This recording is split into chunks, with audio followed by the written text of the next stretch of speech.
step into a season of unity, expression, and freedom. We say welcome to Labi Carnival.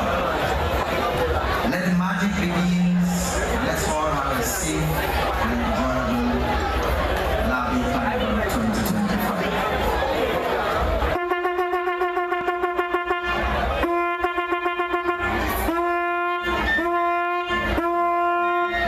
Have a safe and enjoyable carnival. With the season now officially open, all eyes turns to the upcoming events that will showcase the best of Grenadian culture. Rena P. Thomas, GBN News. Coming up in network news, Wholeness calls for CARICOM unity and vigilance amid global uncertainty. Stay with us. Do you have multiple loan payments? Is your debt weighing you down? Ariza has the solution. Simplify your loan with Ariza's Simplify Loan promotion. Now you can combine all your payments into one easy, manageable loan. Enjoy lower interest rates, flexible repayment terms, and more cash in hand for what truly matters. Less stress, more freedom. Live comfortably while reaching your financial goals. Ariza helps you simplify your life because you deserve financial freedom. Apply now. Visit any Ariza branch or WhatsApp us at 423-4987. Wow, girl, some cool air finally. I know, right? I just installed the air conditioning. I'm glad you're here. Look at my Grenlec bill from this month. Tell me what's different. Well, the bill analysis is showing that the number of units you used went down each month. Congrats on that. But look at the total charges line. It's like I'm paying more for less. Pay special attention to the fuel charge and adjustment. As you can see, the fuel cost was higher during those months. So when Grenlec has to pay more for fuel, I get the charges? Well, yes. I mean, when your suppliers charge more for the flowers and fruits out of season, don't you have to charge your clients more too? Well, that is true. But look at the last couple of bills. The fuel charge dropped and the adjustment was a credit. So you actually paid less per kilowatt hour or unit. And I was really happy about that too. I get it. No matter what the fuel charge and fuel adjustment charge are, once I am managing my usage, I'm on the right path. Fitness Revolution 11 2025, 16 days of fun, fitness, laughter, energy. I just want to encourage everybody to come down to both Tantin, Old Trafford playing field and Monroe's Granans for an eventful, fun fitness and giveaways. Fitness Revolution 11, one and all. See you there.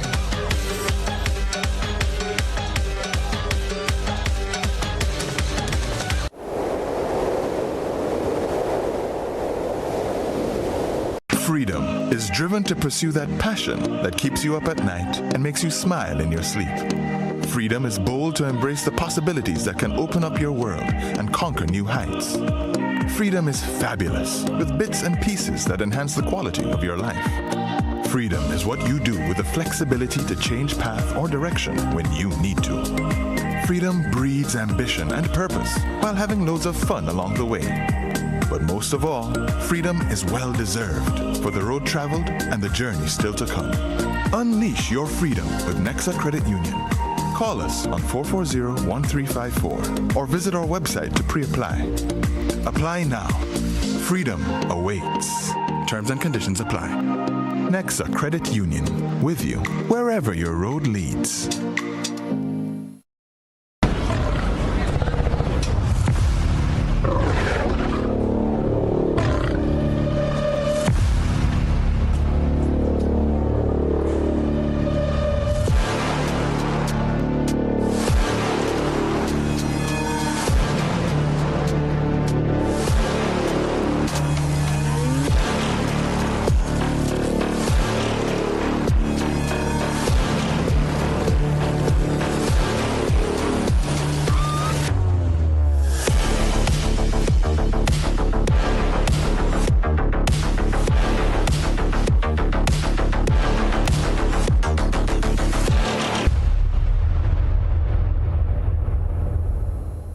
Climate change is real. storms are getting stronger and droughts are lasting longer. Are you prepared for what's ahead? At Grenada Cooperative Bank Limited, we want to help you protect your investments. Build for the future with a BFF loan. Make climate-smart upgrades and strengthen your home to withstand nature's unpredictability. Get 100% financing to build or purchase a home or make additions to your existing structure. Enjoy discounts on related loan fees and special benefits when you choose climate-resilient solutions. We are also offering financing of up to $50,000 unsecured for your home upgrades. Invest in renewable energy, energy-efficient appliances, water storage, and so much more.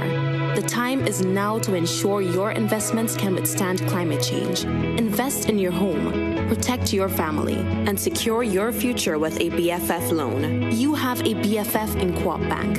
Visit our website for more details. Terms and conditions apply. Welcome home.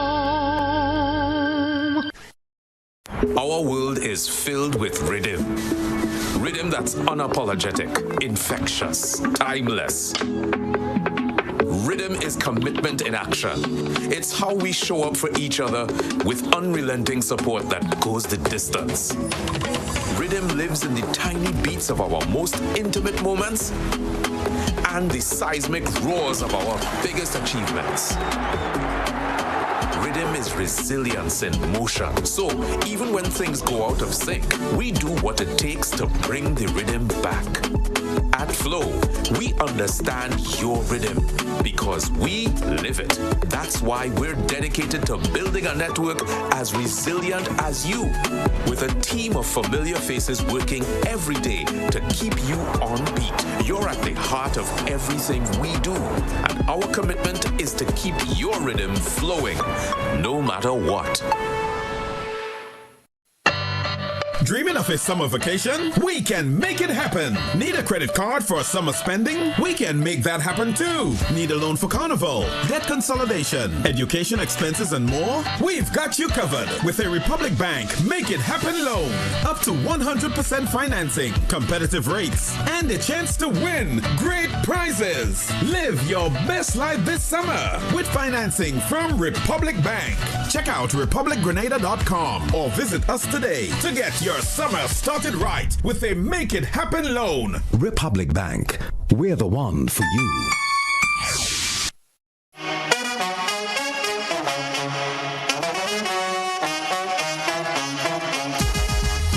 Oh, it happens to all of us. Low on cash and in need of money right away. Play InstaCash Monday to Sunday and there are no draws. So what you saying? No numbers to choose from? Nope. And no draw sessions to wait on? Nope. And we can play it anytime and any day? Yep. Including Sundays. InstaCash. Ask for it by name and choose from a wide variety of games as low as $2 and win instantly. It is fast, it is easy to play, and you win cash right away. Must be 18 years or older to play. NLA, making your dreams come true. GBN leads, the others follow. This segment is brought to you by Republic Bank.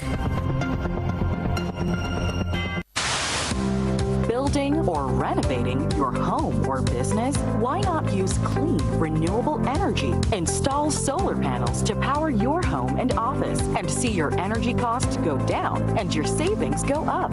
Using renewable solar-powered energy protects our environment, reduces our carbon footprint, and slows the devastating impact of climate change. Republic Bank can help to finance construction and renovations that make use of renewable energy. Visit any Republic Bank branch and ask about renewable energy financing options today. Republic Bank, we're the one for you. Welcome back. CARICOM Secretary General Dr. Carla Barnett has urged regional leaders to renew their commitment to the goals of integration, prosperity, and security as the Caribbean grapples with mounting geopolitical and economic challenges. Speaking under the theme People, Partnerships, Prosperity, promoting a secure and prosperous future, Dr. Barnett emphasized the importance of collective action in addressing pressing regional priorities. These include climate change, change and climate financing, food and nutrition security, external trade, citizen security, cyber security, and transnational crime. Reflecting on CARICOM's achievements over the past 50 years, she highlighted significant progress in disaster recovery, public health, and the development of a shared Caribbean identity. However, she acknowledged that key aspects of the CARICOM single market and economy, CSME, are still lagging behind. The CARICOM single market and economy, which is designed to facilitate the free movement of goods, services, financing, and people in the interest of increased economic and market efficiency, continues to fall behind expectations. We hope that this meeting will see a recommitment to strengthening the implementation of the CSME with a view to ensuring that all aspects of the regimes can be evenly and effectively implemented across the region as intended by the framers of the treaty. Echoing the call for renewed unity, CARICOM Chairman and Prime Minister of Jamaica, Dr. Andrew Holness, encouraged leaders attending the 49th regular meeting of the Conference of Heads of Government to reaffirm their commitment to regional solidarity and integration. As we enter upon the new order which seems to be emerging in the world, that we must be strategic. We must strengthen our institutions. We must take responsibility for our own destiny, because that is the only way we're going to only really get it if we really want it. Joseph Andal, Minister for Foreign Affairs, Trade and Export Development, is leading Grenada's delegation to the 49th regular meeting of the Conference of Heads of Government of the CARICOM community, currently taking place in Montego Bay, Jamaica.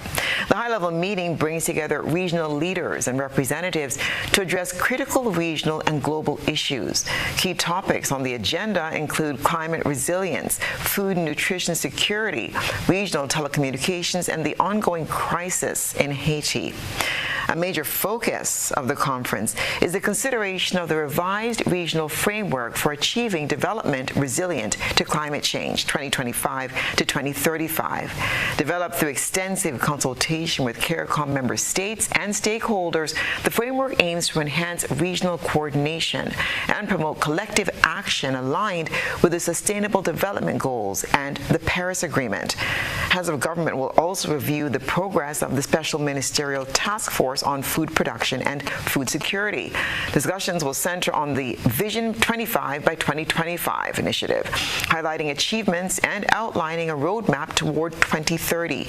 Key areas of emphasis include boosting intra-regional trade, reducing food imports, and expanding value-added agricultural production. As Grenada prepares to welcome thousands of visitors for Spice Mass 2025, the Grenada Tourism Authority's new Chief Executive Officer is poised to continue marketing Grenada to the world as the #1 travel destination. More in this report from Rena Pierre-Thomas. As Grenada sets the stage for its highly anticipated 2025 Carnival season, which will climax in August, the island is preparing to welcome thousands of visitors for what is expected to be another vibrant summer celebration. In the lead-up to Spice Mass, the Grenada Tourism Authority has announced the appointment of Ms. Stasia Liebert as its new Chief Executive Officer. The move signals continued commitment to positioning Grenada as a leading travel destination in the region and beyond. Mrs. Liebert is a seasoned tourism professional with over 15 years of experience in destination marketing, stakeholder engagement, and tourism development. She previously served as Director of Tourism at the Anguilla Tourist Board. Chairman of the GTA, Mr. Randall Dolan, described Liebert as a strategic leader whose regional experience and innovative vision align perfectly with Grenada's long-term tourism goals. At this point, Grenada continues to trend upward, and we do have quite a number of very ambitious projects on the way that we're going to be looking to market, and again, using tourism as the main engine of economic growth and development for the state. So we know that having someone that's very knowledgeable and experienced in this role was an important choice. We did a very comprehensive and robust search for a new CEO, and Ms. Liebert was ultimately the very best candidate. Meanwhile, Tourism Minister Adrian Thomas extended heartfelt thanks to outgoing CEO Petra Roach for her invaluable contribution during her 4-year tenure. Under Mrs. Roach's stewardship, Grenada's tourism sector has experienced significant growth, increased international visibility, and enhanced visitors' experiences. Mrs. Roach's tenure was marked by strategic initiatives that strengthened the island's tourism infrastructure, expanded marketing outreach, and fostered partnership that benefited local communities and businesses alike. Her dedication and visible leadership have left an indelible mark on the industry. We extend our heartfelt thanks to Mrs. Petra Roach for her invaluable contributions to Grenada's tourism industry. With Carnival 2025 on the horizon and a new CEO in place, Grenada is entering the season with fresh energy and strong leadership ready to welcome the world. Rena P. Thomas, GBN News. After the break, we'll learn more about the Windward Aid Water Access Program for schools. Stay with us.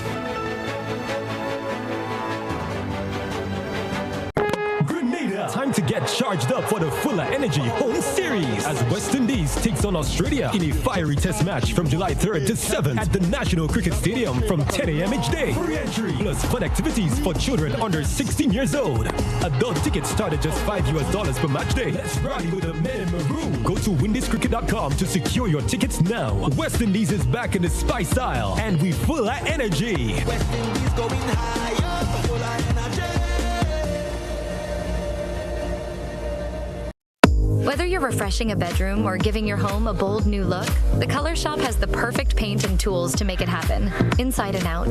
With quality finishes for every surface and accessories to match, we make painting easy from start to finish. Whether it's a DIY weekend or a contractor starting a brand new project, the Color Shop is the trusted choice.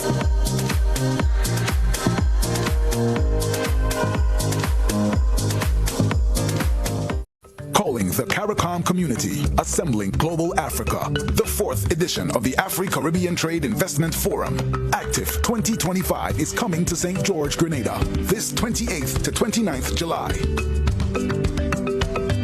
Join government and business leaders, investors, and trade and finance institutions to explore the theme, resilience and transformation, enhancing Africa-Caribbean economic cooperation in an era of global uncertainty. Be there as we stand together to strengthen our commercial ties, to promote shared trade and investment opportunities, and unlock prosperity for Africa, the Caribbean, and the wider diaspora. The 4th Afri-Caribbean Trade and Investment Forum. Reserve your place now at active2025.com.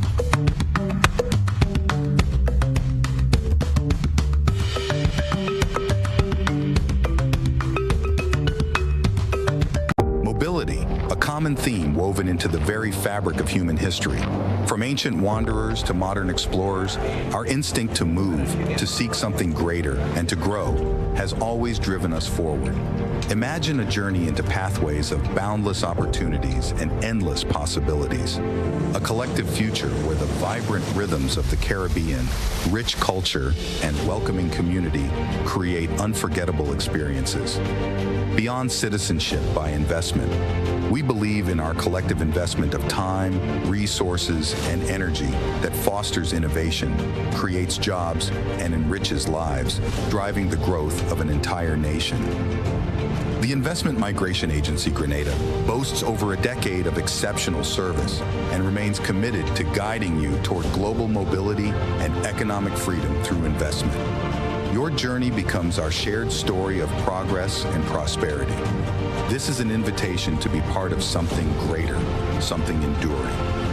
Begin your journey at imagrenada.gd. IMA Grenada. Unlock the possibilities. Right now we have the hangover back. And let me tell you, I am going to taste the under the counter. It's like over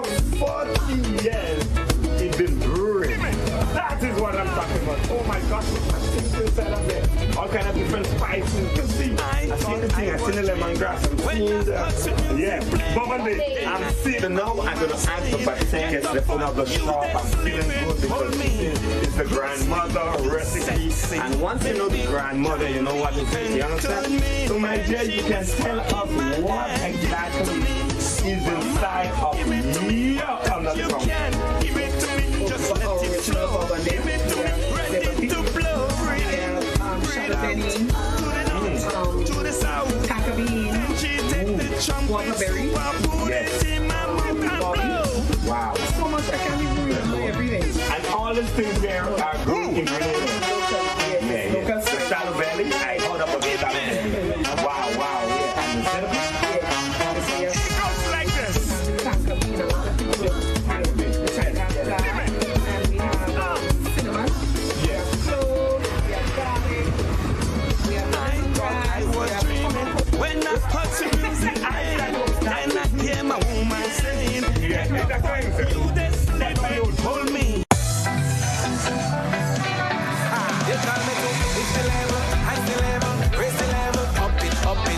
What if you had a choice? A choice of joining a line or a choice of making your purchases online? What would you choose? While you ponder on that, the National Lotteries Authority has provided another purchasing option. All their games are now available online. Yes, Grenadians, from wherever you are, purchase your favorite daily and jackpot-type games using any electronic device. Register on the NLA's website at www.nla.gd. Top up your account and enjoy online lottery gaming at your convenience. We're taking shopping comfort up several notches, but the choice is yours. Join a line or buy online. NLA, make your dreams come true.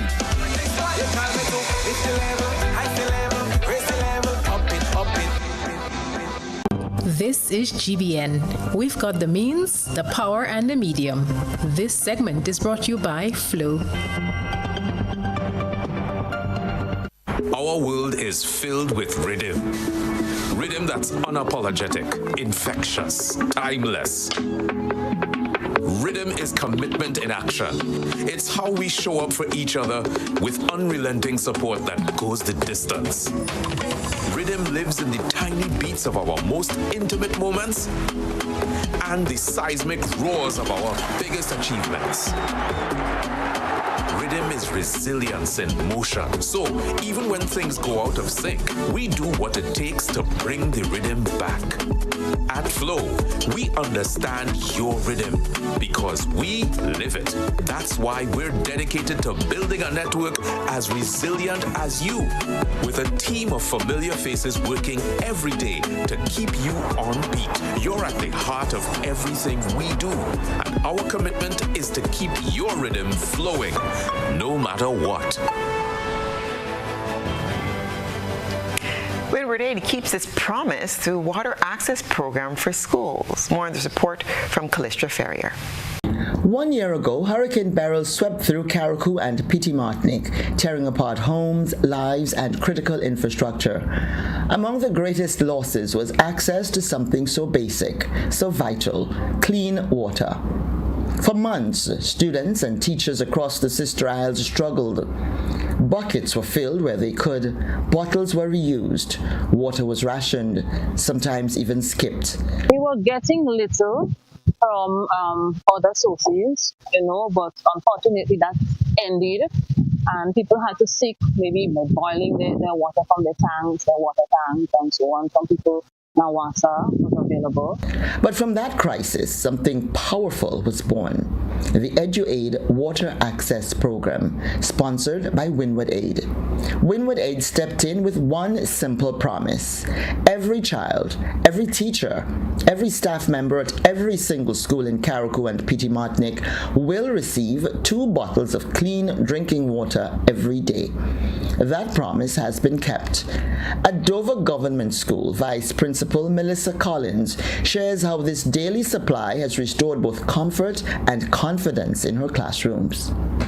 And to know that after burial, many persons here in Carriacou have lost their roofs, meaning that there wasn't any catchment for water, and so clean water especially.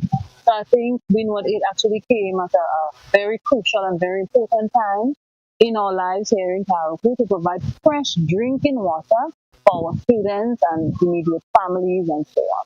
So it has been going quite well.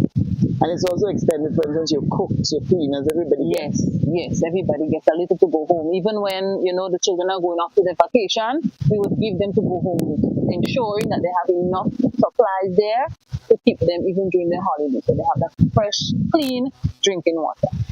At Hillsborough Government School, Secretary Gracelyn Moses reflects on the shift from anxiety to assurance. The children had to come with their own water because access to drinking water in Carriacou was very tough. Very, very tough. So the student the parents would buy the water, give the children the water, and they would come with it in the school. Thanks to Windward Aid, it is much better. Access to drinking water is much easier for both students and staff. How many students are at the school? 142 in total. And staff? That would be 11 teachers, including the principal, myself, the secretary, the groundsman, the cleaner, 2 cleaners, 2 cooks, and 1 canteen worker. So given the situation, the access to the water has been very, very, very, very helpful. Sometimes some of the children doesn't really come with water, knowing that they would get the water in the school, and then they come to me knowing that they will get the water. It makes me feel in a type of way, but makes me feel good to know that they have the access to the water and they can get the water when it's needed. At Mount Pleasant Government School, students no longer carry the burden of thirst. They carry water bottles filled with dignity, handed to them each day.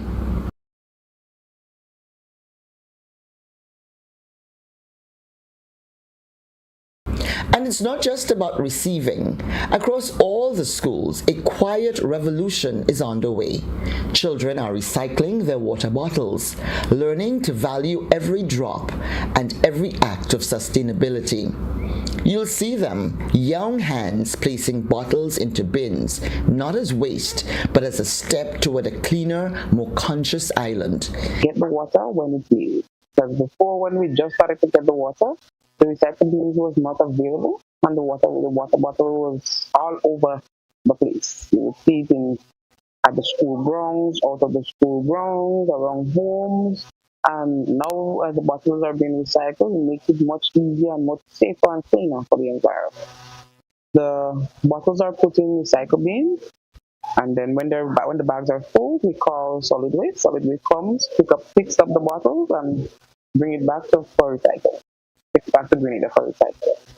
This isn't just about water. It's about resilience. It's about respect. It's about never again letting a storm wash away something so essential. I think the water that we're actually getting from Windward Aid, as I said, it's clean. It's fresh. All right. Even during the dry season, you have gastroenteritis going on and so on. So I think the water is very important at this crucial time. All right. How many students do you have, and how much water do you get per week? We have a total of, I think it's between 82 to 85 students, and we normally get 40 cases of water per week. And that is enough? Yes, it is. Yes, it is. So we give them at least 2 bottles per day. Some students might drink more. Yeah.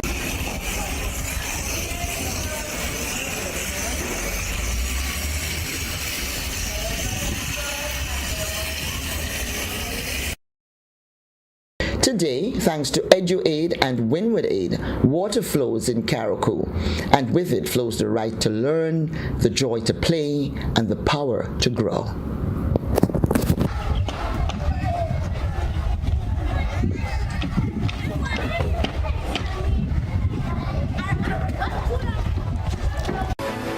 Coming up, we'll have sports and international news right after the break.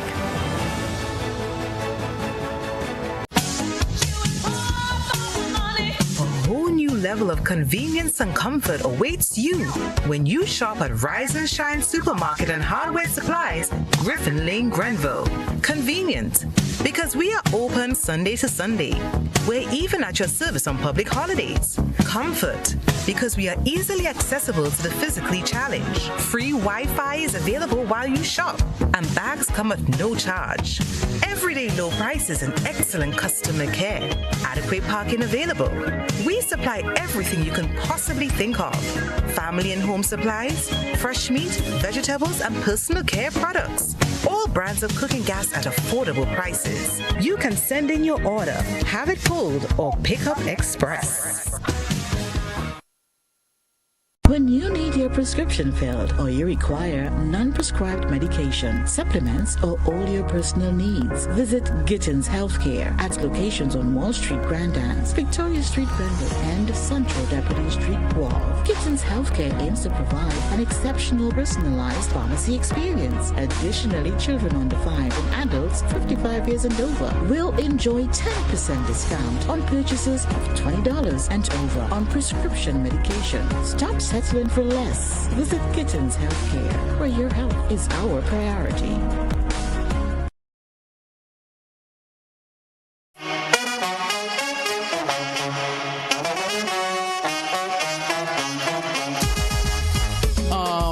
It happens to all of us. Low on cash and in need of money right away. Play Instacash Monday to Sunday and there are no draws. So what you saying? No numbers to choose from? Nope. And no draw sessions to wait on? Nope. And we can play it anytime and any day? Yep. Including Sundays. Instacash. Ask for it by name and choose from a wide variety of games as low as $2 and win instantly. It is fast, it is easy to play, and you win cash right away. Must be 18 years or older to play. NLA, making your dreams come true.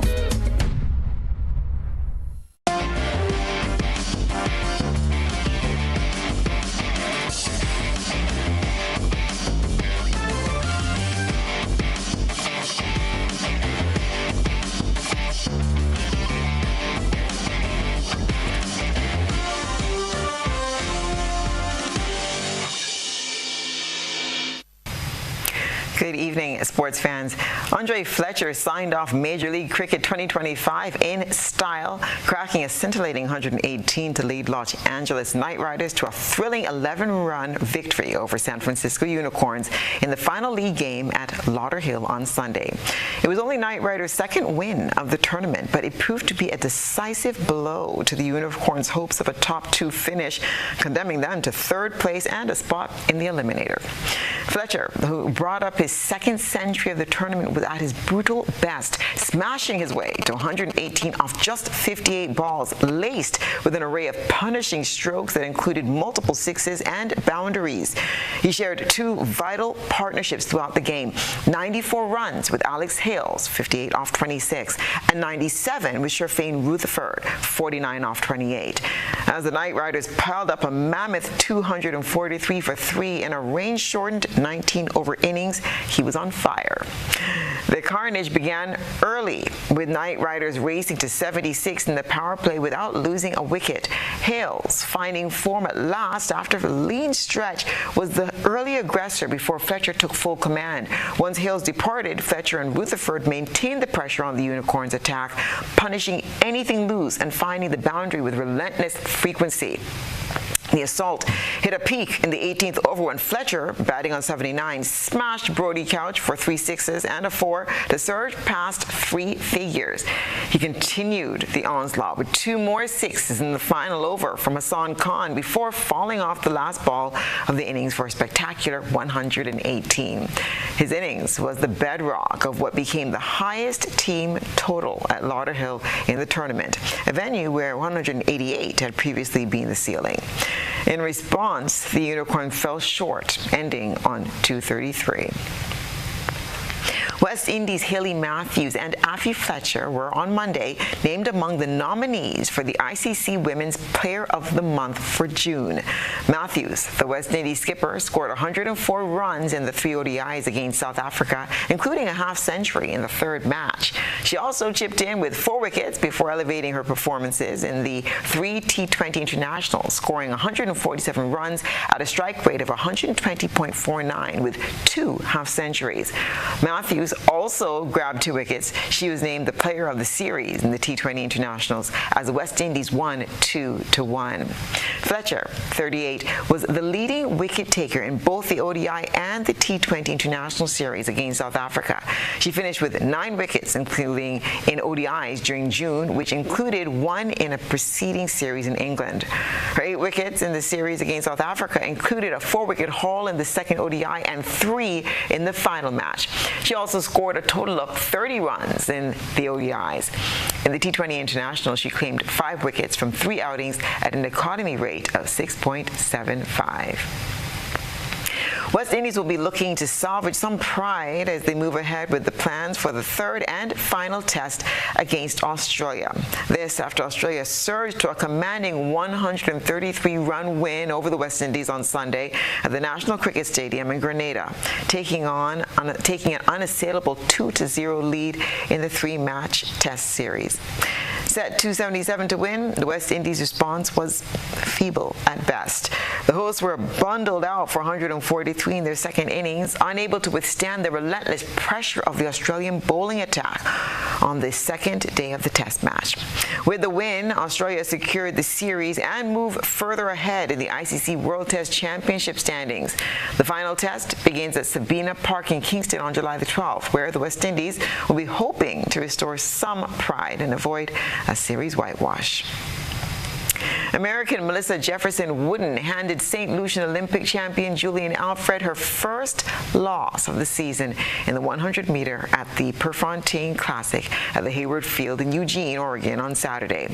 Jefferson Wooden, the current world leader in the event, thanks to her 10.73 at the Philadelphia Grand Slam track event in June, maintained her composure against a fast-closing Alfred to earn the victory at a fast 10.75.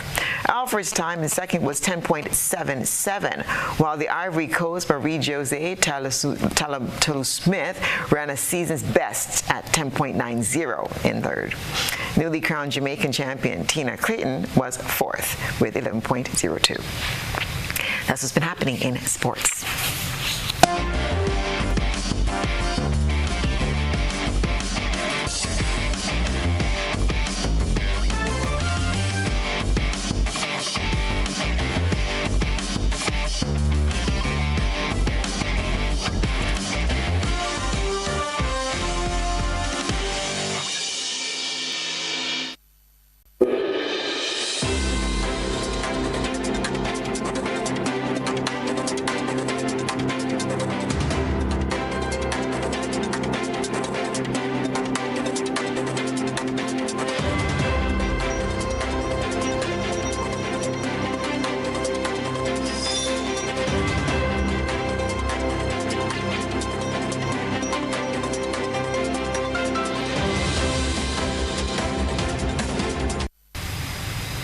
And now for a look what's been happening around the region and the wider globe today.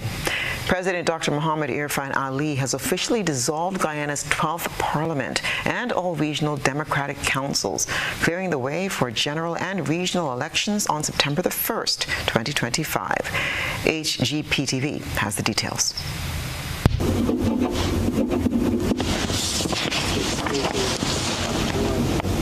By way of proclamation, Guyana's head of state, Irfan Ali, brought an end to parliamentary business and has paved the way for the September 1 general and regional elections. The proclamation was signed Thursday. I have signed this afternoon Proclamation number 1 of 2025, dissolving the 12th Parliament of the Cooperative Republic of Guyana. Additionally, the proclamation will also dissolve the regional democratic councils in accordance with Article 73(2) of the Constitution. I've also signed a proclamation dissolving the regional democratic councils. The proclamations also designate the 1st September 2025 as the date on which general and regional elections shall be held in the Cooperative Republic of Guyana. As political parties prepare for nomination day on July 14, President Ali urged all Guyanese to participate fully in the elections process. I urge all eligible Guyanese to participate in the upcoming elections, and in so doing, be part of this critical decision-making process of the state.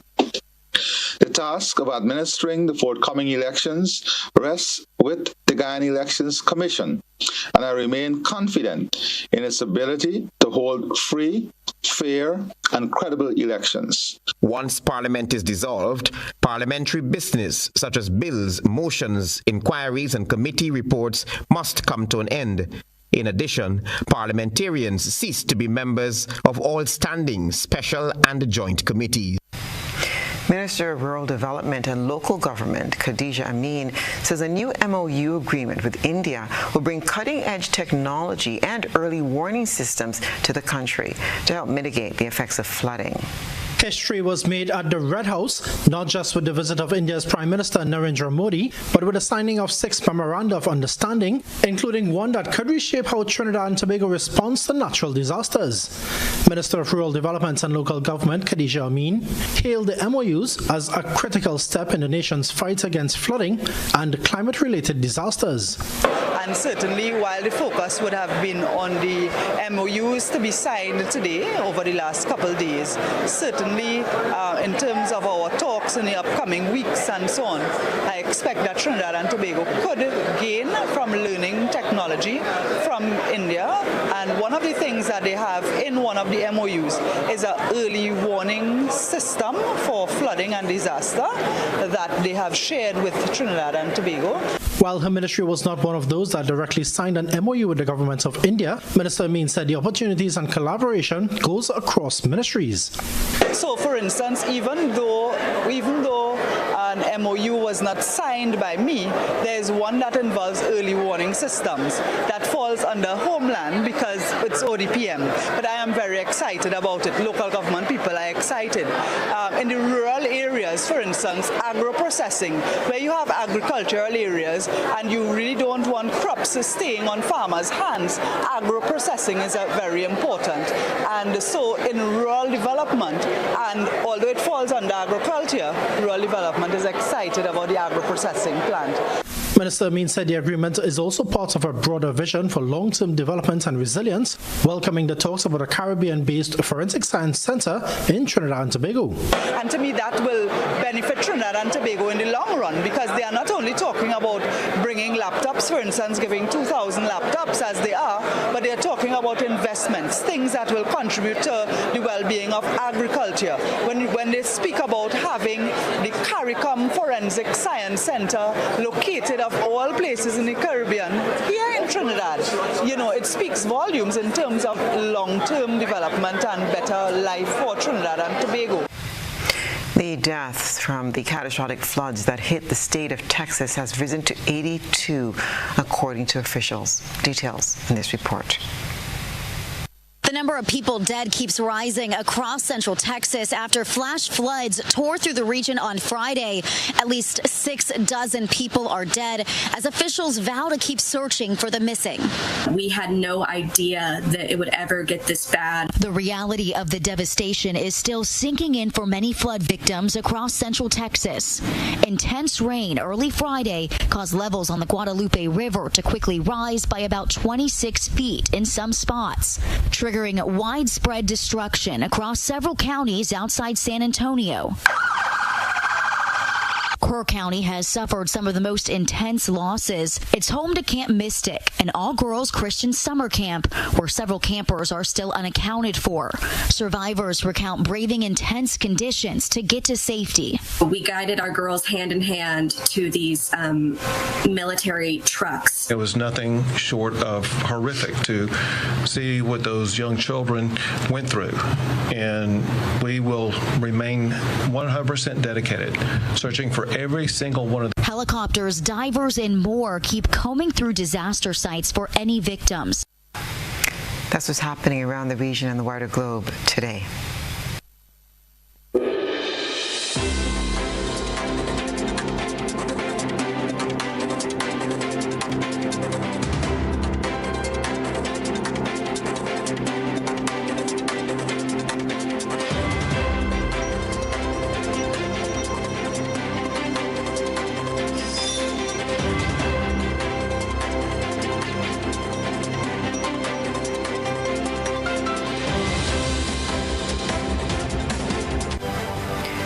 for a recap of the night's top headlines. Cleanup operation launched as Sargassum Seaweed Blankets Grand Anse Beach. 31 artistes to compete in Power Soca Monarch semifinals. St. Andrew launches Carnival with theme Rhythm and Resilience, and Foreign Affairs Minister heads delegation for CARICOM 49th meeting. In regional news, Guyana's 12th Parliament and all regional Democratic councils dissolved, while internationally, death toll crosses 80 in Texas floods. In sports, Fletcher's blazing 118 ends Night Riders campaign on a high and derails Unicorns' top 2 bid. If you missed any part of this newscast, there'll be a rebroadcast at 10 o'clock tonight. Visit our website at www.gbn.gd for more news stories, or you can like us on Facebook at www.facebook.com/GBN News and Radio. That's the news. I'm Stasia Blake. Thank you so much for joining us. Have a pleasant evening.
Looking to shop online from your favorite store?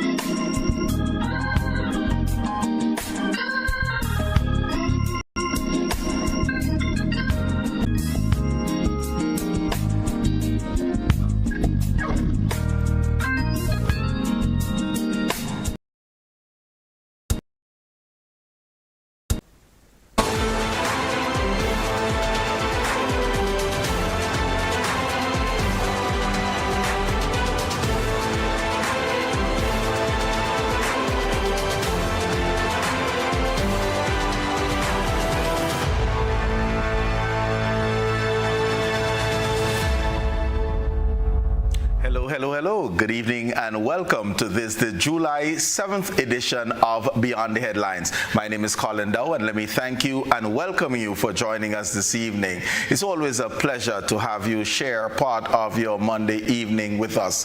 So whether you're looking at us on GBN television, tune in to any of our social media platforms, or listening on GBN radio, thank you. This evening, Spotlight is on Spice Mass. And we're going to be looking at the business of Carnival for the most part. And that is critical because, sometimes we see the 2 days of revelry, but we don't focus on the business aspect of Spice Mass and its importance to us as a nation. And with us, we have a returned guest, the Chief Executive Officer of the Spice Mass Corporation, Mr. Cecil Noel. Cec, welcome. Thank you, Colin, and as always, it's a pleasure being on the program when we get that opportunity to disseminate information, get a feel for what's going on, and be able to have that rapport, even if in some cases you may want to consider it virtually. But here we are, but we talk to the masses outside there. So thank you, and again, good evening to your listening and viewing audience. Absolute pleasure to have you on with us again. And in terms of partnership and collaboration, we also have with us for the first time the chairman of the Grenada Tourism Authority, Mr. Randy Dolan. Randy, welcome. Thank you, Colin. Again, a special good night to you and all of your viewers. And again, it's a pleasure to be here. I'm happy that it's my first time and I'm finally here. And we could not have found a better partner with Spice Mass to team up with to come and talk about the business of Spice Mass and also the business of tourism, as that's an important driver of the success of Spice Mass as well. So it's a real privilege to be here and look forward to the conversation. Absolutely. And, it is very important for us to see the marriage between the work being done by the Grenada Tourism Authority in terms of marketing Grenada in general, positioning it as a cultural beacon, and the work being done by Spice Mass on the ground in order to ensure that your work bears fruit. And when people actually visit, they get to feel the vibe, appreciate, enjoy, and most importantly, return. Absolutely.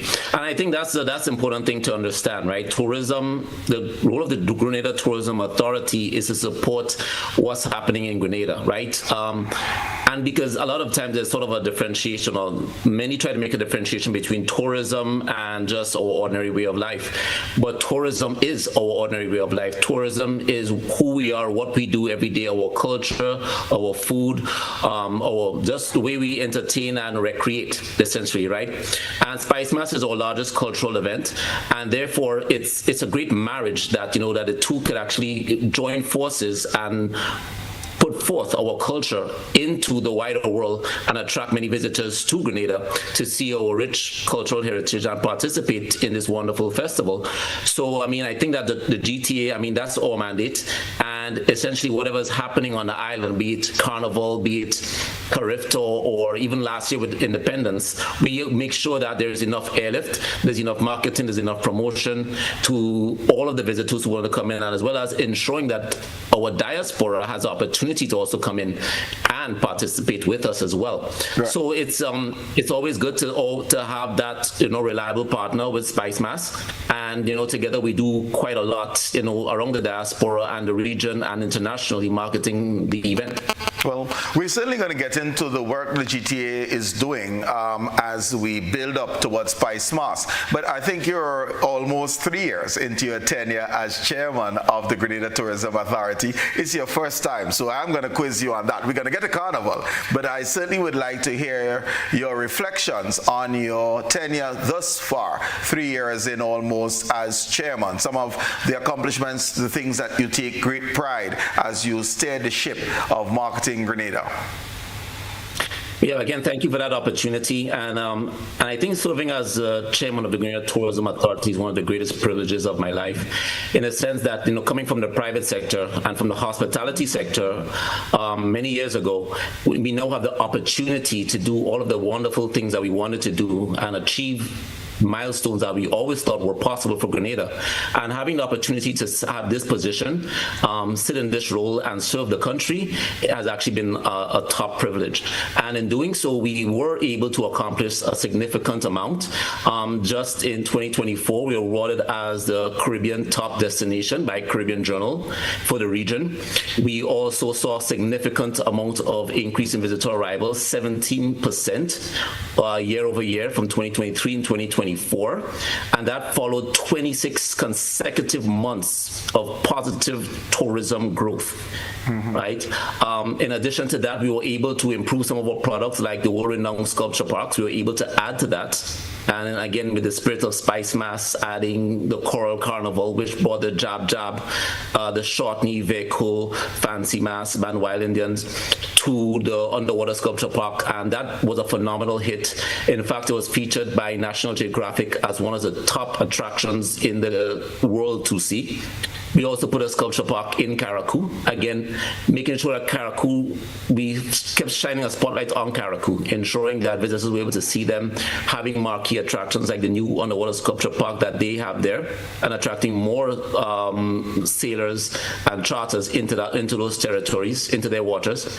In addition to that, we made sure that we fully supported their initiatives like the Maroon Festival and the other festivals that they were having, and now helping use tourism as an engine of economic growth as we build back post-Beryl. We also had significant increase in airlift coming from internationally and as well as regionally. We had more connectivity, and now we've announced the arrival of Delta starting December 20th. We also had more connectivity with Inter-Caribbean service, Sunrise, and other services throughout the region, and ensuring that the islands work as connected as possible. We continue to work with our airline partners to ensure the optimal and best connectivity throughout. So the work will never stop. It's always ongoing. And besides that, a lot of our stakeholders were quite happy and pleased with sort of the arrivals coming in, because they're seeing the impact on the economic impact of tourism. They're seeing increase in average daily rates. They're seeing increase in room occupancies, and they're also seeing the sort of the erasure of the seasonality. And the whole idea is that we get to the point where there's sort of no seasonality, and that's little by little as we develop more festivals and attractions through our trough periods. So that's work that's going to be ongoing at this point. But even still, if you look at the festivals like Spice Mass or other events, right? Spice Mass last year had a 30% increase in visitor arrivals. That is significant. And I think this year we actually may top that as well, because we do have additional airlift coming in with 2 JetBlue daily flights, 2 American Airlines daily flights, and additional capacity from our regional partners coming into the country. And again, on the back of that, we had a Carifta last year, which was a great success as well, which we were able to support, as well as Independence last year, which too we were able to give a lot of support. This year we have coming up the Afro-Exim conference. That's coming at the end of this month. And then next year we have Carifta again coming back. And of course, with Spice Mass, we expect that the numbers will continue to rise. So, I think, Colin, I could take up a lot of time talking about all of our success. And there's quite a lot, because we have a great team at the Tourism Authority. So I'd like to, take this moment to thank, the team that we do have, because we're only as strong as our weakest links, from the guys who clean the beaches every day, making sure that the beaches remain pristine. Every single day they are there doing that. And especially after Juve this year with Spice Mass, we're going to make sure we have additional teams on the beach to clean up after Juve. And they were there just up to today, cleaning up all the sargassum that's on the beach. And then all the way to our CEOs. So we have a phenomenal team of executives that work around the clock. They work tirelessly out in the market to make sure that the business is thriving, and then also like a strong board. Okay, excellent. Just a couple of follow-ups. I know that you said there is increased airlift, increased connectivity that you've been working on. I know government have been speaking quite a lot of connecting Grenada, certainly want to connect the region with the African continent. Is that something that is in the pipeline, some level of connectivity with Africa? Yeah, that is something that we're absolutely working on. And again, the Prime Minister is very focused on ensuring that Grenada has a lot of connectivity, and our people are able to travel and we're able to conduct trade throughout the region and globally. And with Active coming up at the end of this month, we're bringing a lot of bringing a lot of business and opportunity into the country. And with that, you will start to see the sort of organic development of airlift, because airlift is not something that you can just turn on tomorrow morning. The airlines are very risk averse, and when you develop a route, it has to make sense in the long run. So airlines are always continuing to assess that. So right now we are looking at that. We have already are considering our options. We're looking on making sure that we are able to capitalize and maximize on any opportunity coming our way. So that's already in the pipeline. But remember, Africa is a continent, so we also start nailing down if it's going to be connectivity from Nigeria, out of Ghana, or any other Western African state or Eastern. So there is quite a lot of work to be done, but our eyes are on it, we're focused on it, and once there's an opportunity to develop that connectivity, we will absolutely have so. But in addition to that, we, in our conversations with Delta, as they are now a new partner starting the routes in December, Delta also offers connectivity to Africa through Hartfield-Jackson. So with South Africa and the likes of some of the West African countries, be it Ghana or Nigeria, depending on if it's going to JFK or Hartsfield-Jackson, you could probably get from Africa to Grenada in a day, or just you may have to just overnight and then take a direct flight over. So there are opportunities that exist now, and we will continue to work with our regional partners as well as our partners in Africa to continue to build connectivity. And that would be the next question in terms of partnering, because as you said, these flights must make sense. So whether there's another Caribbean destination and there's a two-for, probably landing some other island and then coming to Grenada, or vice versa, and do the same thing, just like a BA will do St. Lucia, Grenada, or Virgin does Barbados, Grenada, etc. That is correct. So you're looking at a double drop, and in that case, once we are firm up, again, we speak with the airline partners all the time. We attend conferences like Roots, where we get in front of them and we start building those relationships, building those rapports, and then understanding the markets. Who are we going after? Who is our target market? Who will sustain the flight?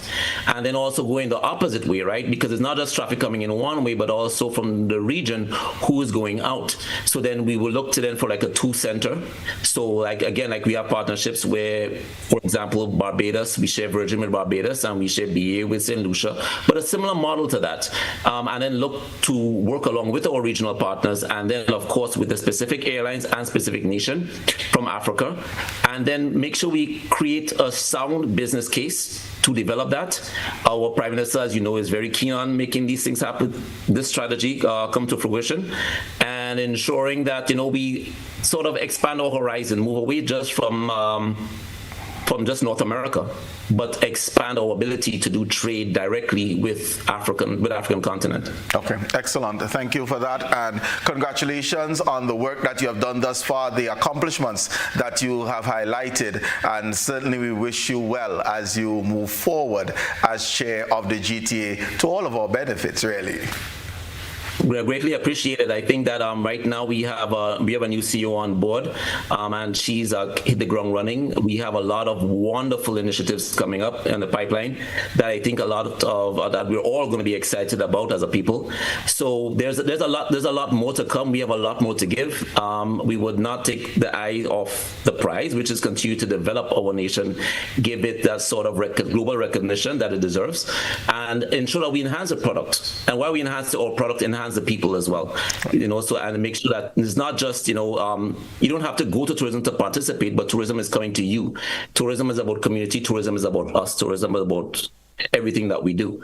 So that's the direction that we're going, and we really look forward to the bright future that we do have ahead of us. Excellent. Thanks, Randy.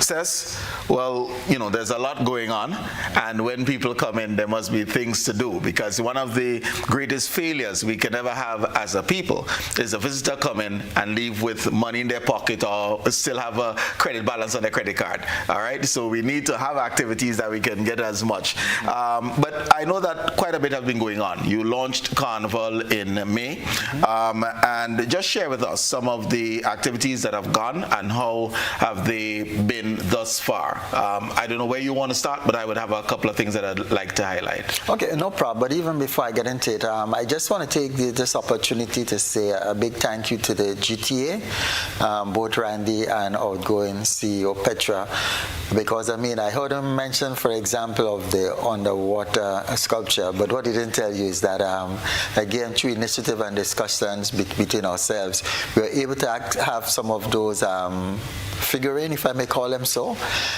placed at the airport, and I think they have a very good positive impact there in terms of visitors' arrival, being able to see it. And we have them there, and we are making efforts at this stage to improve on it, so that when people come and they see it, they don't just see it, but they see it, and it's an educational aspect of Grenada and what's happening. People can do a little reading and be able to understand better what's there. And it's important because it's not just there placed in August, because I know it's there, it's present, it's all aspects of, from the traditional mass to fancy mass, etc., is on display at the arrival hall. So Things Carnival is moving beyond August, but certainly moving earlier and earlier. And really and truly, that is the overall plan. It's the bigger picture. It's a product, it's a brand that we are very proud of, and we will do all we can to make sure that it's there in the face of the people on arrival. So yes, and a lot has been happening. happening, because even prior to the launch in May, I know, for example, people may be wondering, but Spice Mass in itself, it's really a year-round activity that culminates in August, if you want to say that Monday and Tuesday. But outside of that, it's always a lot of work being done. So even then, before I go into that, complimenting the staff, which is a very small staff, in being able to achieve what we have thus far, and looking ahead in terms of what else we're going to be conquering, it's really important. So I want to say thanks to the staff and the board of directors. So if I may go back a bit, the Carnival Queen, I think that is one of the areas that really started off really very early, and there's a lot of good reasons for that. So having the casting call, which is the process by which we are able to determine and come up with the representatives for each of the various parishes. We had a number of young ladies vying for that position for the parish, and from there we were able to select who or which is the young lady that will go through. So we had a number of events with them, both what you may want to consider private as well as public, from naming the young ladies representing the parish to what we call the unveiling of the young ladies when they were made known to the general public. There was a series of other events. What's the type of following and excitement that are following the Queens? I know you had a tea party at one point. I believe that was up at Las Vegas. I know coming up there's a fashion show that's coming up. What's the type of excitement? What's the type of following the Queens? The excitement, it's a lot of buzz surrounding the Queen. And I tell you what, again, because by nature, the young ladies need a lot of time in terms of preparation. So we were able to, if I may use the word, piggyback on that. Each of what they do and all of what they do, we try to make that and bring it into the play of Spice Mass. Sometimes it actually come across as if a lot of emphasis or more emphasis is placed on them. But by nature, because it's a longer journey in terms of preparation, but it has created and continued to create a serious buzz, not just for the Queen pageant, but for Spice Mass in general.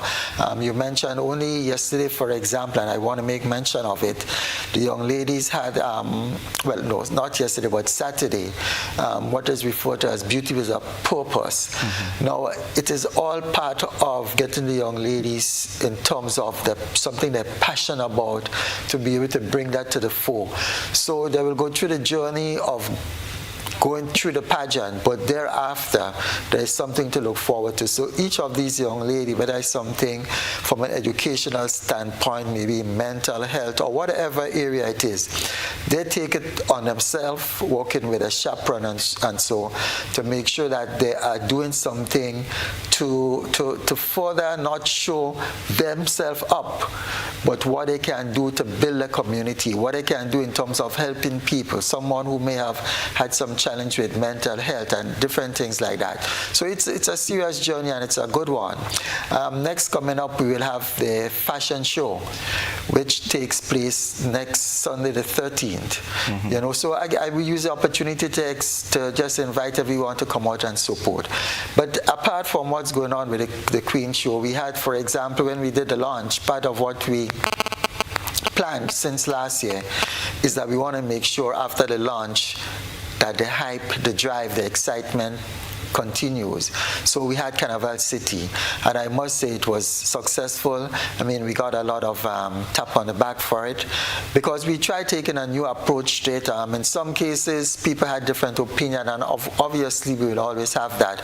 But generally speaking, I think the objectives were well met, which is that of the continuity and keeping the vibes and the What was the participation like, both from the general public, really? I know that you had contracted artists and steel pan and like, but what was the participation in helping to build that buzz and that energy as we move towards Spice Mass? I would say the participation was good, and the reason why I'm saying this, in the past when we had Carnival City, they were always in a smaller arena.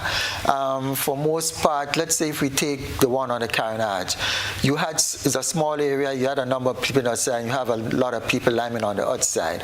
Now when we started, for example, the first night we had numbers of 58 people. I'm talking about paid patron coming in. And the numbers keep growing every time we went on. I think it went on to as much as close to 199 on the last night. So you could have seen that we were in fact achieving what we wanted, which was that build-up, and automatically it did happen. Do you think that the location, while a fantastic location, was somewhat removed from the general public? Because at the end of the day, 199 is a small number, and compared to previous layers where, depending on the location, you actually topped 1,000 on occasions. So was it not a criticism of the venue, but the location? Was that a challenge, or was it just the hype leading up to it? No, why wouldn't we get more people is where I'm going. I think it's a combination, and I mean we work and we work well. I mean, I hear you mention the 1,000, but that I have not heard of those figures in the past. But nonetheless, I think it's something that as we went through the process, we also try doing assessments. But definitely, as you mentioned, there were some concerns with the venue. As you say, nice venue, people came there and like it. As recent as night before, I met someone, on the street, on a carnage, coming from the prelims, and they were saying, hey, make sure next year Carnival City is on the court, and not where it was. So no, these are some of the things, but nonetheless, as I say, it's a dynamic process, and as we continue to grow, as we try different things, we also learn from that. Okay. So coming out of the Carnival City, we then went into the prelim round for soca, in particular the power soca, and again, I think it was very well accepted. But sorry, let me go back. We had a lot of great performances in terms of the Carnival City.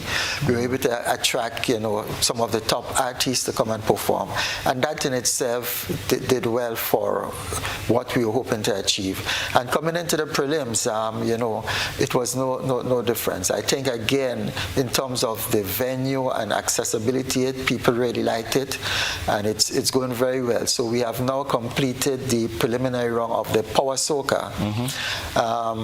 The list in terms of the semi-finalists, they are now out. So I guess it's a matter of all the preparation taking place there. This week we're going to get into the groovy prelims starting on Thursday, and the aim is to do that over a maximum of 3 nights. And we looking forward from Thursday to Saturday. Thursday to Saturday. Okay. Yeah. So the vibes, as I say, it's there. It's continuing, and we really just asking people in all manner to come out and support us. I know that there were a number of live streams for the prelims for the power soca. Are we going to see this continuing for the groovy, and what can we focus for the semi-final stages on the 25th, 26th? So yes, we are going to continue with the live streaming for the groovy prelims, and again, it's one of what we see as part of the marketing ploy in terms of getting people regionally, internationally, to get a feel for what's going on. I mean, we talk about the brand a lot, but exposing it and making sure that people get a feel for what happened is really critical and crucial. We see that more as selling the events. And when I say selling the events, for example, Carnival City, the number may have been small, but by virtue of doing it, it encouraged people to come to the prelims. And we are thinking it's going to be that same cycle. We now have the prelims being streamed, and that is going to pick up. It's going to encourage people to come to the semis and eventually into the finals. Right. Okay, so soca prelims down. Some of the other work that you had, I know that there was some judging workshops that you conducted as well. Yes, and those were well accepted in terms of the quality of the presenters and the work actually being done there. So the judges workshop we see as really, really critical, as an essential element in all of this. Because as I remember saying, as well as some of the presenters made known to the actual judges there at the workshop, hey, the artists themselves, they performed in August 2024, got off the stage, and immediately they started working on the craft. So it is extremely important for people to be working year round doing what they're doing, that the judges themselves need to be well equipped.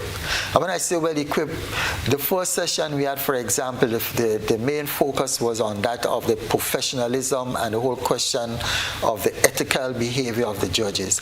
And let me take the opportunity to say, Mr. Dow, thank you very much for being the presenter there that day. It was an excellent presentation. We left there with the people understanding better the whole question of biases, and it's something that I think sometimes we don't take into consideration sufficiently. So I am certain that coming out of that, people understand that biases is not just a matter of you like an artist, so you got to be careful, or an artist is your relative, so you ought to refrain. But the whole question of even the theme of a song, the whole question of the politics of the song, how it creates different biases. I think you did an excellent job, and I expect coming out of that, that the whole judging, aspect of judging will be much improved. And then we had the other aspect of the judging, which focused a lot more on the musical aspect, as well as the composition and lyrical aspect of it. And those two were conducted by Inspector Ethan Francis of the RGPF Police Band, as well as our very own Black Wizard, who did the part of the composition. And again, the numbers were great. We had in excess of 30 participants coming out.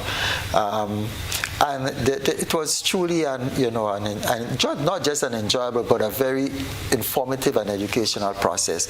So we do expect coming out all of those that the judging aspect will be much improved this year. Okay, excellent. Viewers and listeners, it's time for a first break. But when we come back, we're going to bring Randy in again just to share some of the marketing strategies that have been employed for Spice Mass 2025. We'll be back shortly.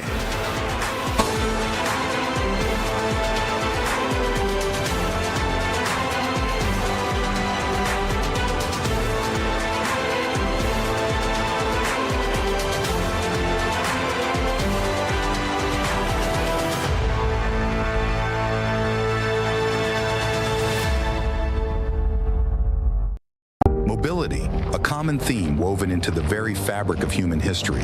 From ancient wanderers to modern explorers, our instinct to move, to seek something greater, and to grow has always driven us forward. Imagine a journey into pathways of boundless opportunities and endless possibilities.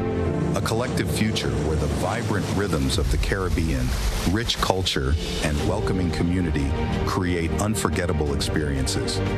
Beyond citizenship by investment, we believe in our collective investment of time, resources, and energy that fosters innovation, creates jobs, and enriches lives, driving the growth of an entire nation. The Investment Migration Agency Grenada boasts over a decade of exceptional service and remains committed to guiding you toward global mobility and economic freedom through investment. Your journey becomes our shared story of progress and prosperity. This is an invitation to be part of something greater, something enduring. Begin your journey at imagrenada.gd. IMA Grenada. Unlock the possibilities. Are you longing to taste authentic, flavorful dishes from Thailand? Then look no further. Konthai, the newest restaurant located at the back of Galleria Mall top floor, is the place to satisfy your taste buds for Thai dishes that are well seasoned with fresh local spices. They offer a great selection of sumptuous dishes that will tantalize your taste buds. Visit Konthai today because the food is good, the ambiance is great, and the staff friendly. Available on Carabites and Yogo Grenada. For more information, call 456-0074 or visit konthaigrenada.com or stop by the new Galleria Mall, Grand Anse St. George. I'll meet you there. GRENLEC, Community Partnership Initiative. On behalf of the Grenada Athletic Association, we want to thank GRENLEC for the presentation of the check. This is not the first time that they are supporting our character games. I can remember clearly in 2016 they were part of the celebration. They have been there with us and we are very thankful for that. GRENLEC, energizing our community.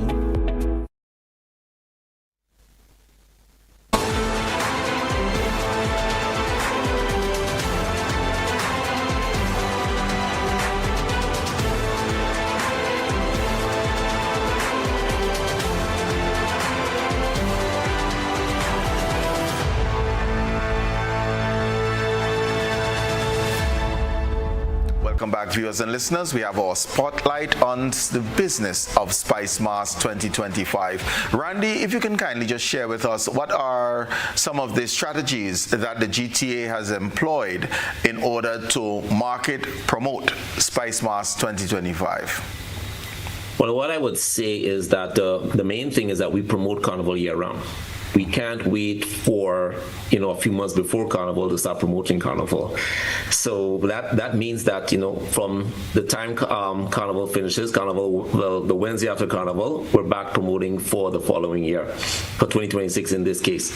So we had like an average of about 14, 15 international journalists, well, from the region and internationally, that we bring in every Spice Mass to speak about it, promote it, and then of course write the follow-up stories about it to really intrigue others and expand the reach of Spice Mass from where it would be traditionally marketed. So from the perspective or view of a journalist or from an influencer, we make sure that they come in and they're able to tell the story and spread that story far and wide. From a practical standpoint, we make sure that we do have the airlift capacity in place. Caribbean Airlines has been a great partner, ensuring that they do have capacity on their flights, as well as they start promoting it in advance. So we have the double service from Toronto as well as from JFK. The JetBlue service, as I mentioned earlier, and now the American Airlines service. But the reason we're able to do that is that we're able to continuously show the progression and the growth of Spice Mass to those partners, so they too buy in and they too understand the business of it, that they could that there's a big market to get individuals into that route. So we continue to have these conversations with them. We promote it every time we do trade shows. We have specific niche events where we partner with Spice Mass to do these promotions, or on our own, where we take the stories from a journalist, the images of Spice Mass, and continue to share it with the diaspora and with audiences who are inclined to see it, right? I will just give you a quick example of how we always promote Spice Mass, and that would be an example would be the Housewife episode of Atlanta, for example, where you saw a multi-pronged strategy in promoting the destination. Housewives of Atlanta was strategic because we opened them because of the fact that we were going after Delta. So we were looking at getting them into that Atlanta market, getting the folks at Delta to understand that, they would have a leg up already in the destination. We created a Spice Mass or a Jab Jab festival when, at the end of the show, and a lot of individuals who saw this for the first time and could have read it for the first time saw Spice Mass and are wondering what is that, and learning more about it and becoming more inquisitive. Let me ask you this: is the promotion of Jab Jab, let's say for example with the Real Housewives of Atlanta, a double-edged sword?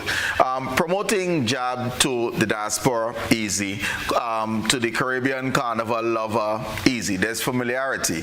When you move into Atlanta or some of the other influencers who may be in states outside of our typical hubs, the New York, the Toronto, etc. Is it a double-edged sword? Because I saw some comments under the websites and feeds on Facebook with the housewives that they were puzzled at what these people are doing, and are they devil worshippers? What's this? You see, Colin, you mentioned a double-edged sword, and that is a great thing about it, is the creation of intrigue, right? Because if you look at other islands, right, you see the fancy mass, and everybody has fancy mass, everybody has that. But when you look at a Jab Jab, people look at us and they take a closer look. They want to learn more. And I think this is why, it starts with Jab Jab, but it sort of branches out to everything else that we do have to offer, right? The destination in itself, the recreational, holistic, sort of rejuvenating nature of Grenada, going into our culture, our food being the spice island of the Caribbean, and then going into culture. When you look at Spice Mass, it talks about the Jab Jab, but then we also want to focus on the fancy mass, the Veco, all the traditional mass, like the shortney and everything else that we speak of, right? Because rich history and culture. If it weren't for the Jab Jab, in most cases, what happens that we just sort of get glossed over like all the other carnivals that you may see. Right. But it's something that brings the attention to Grenada, a little extra attention. And we start telling the story, and that is where, as a tourism authority, we sort of come in and start telling that broader story that is Spice Mass and our culture. And then going back to the point that Cecil made about the figurines at the airport is why we have them there all year round. Because a lot of times, we know so much about Greek mythology and all other mythologies from around the world, but our own traditions and our own culture sometimes gets overlooked. And I think this is why it's a deliberate attempt to put it under the water that visitors see it and they start asking questions. They see the job, they get startled, they start asking questions, but they see everything else that comes with it. Because they sometimes say, it's once you're being spoken of, you have that opportunity to teach. You have an opportunity for those who are asking questions to learn. And this is why, again, it's a multi-pronged approach where we are continually focused on telling our story about who we are as a people, as a destination. Okay, excellent. What markets are emphasized as you look at Spice Mass in particular? Well, again, the regional market is huge for us. So, that is massive. Barbados, even Guyana right now. And then, of course, the northeast corridor of the United States. So that's where you have a lot of capacity coming out of that area, New York, because, again, the diaspora.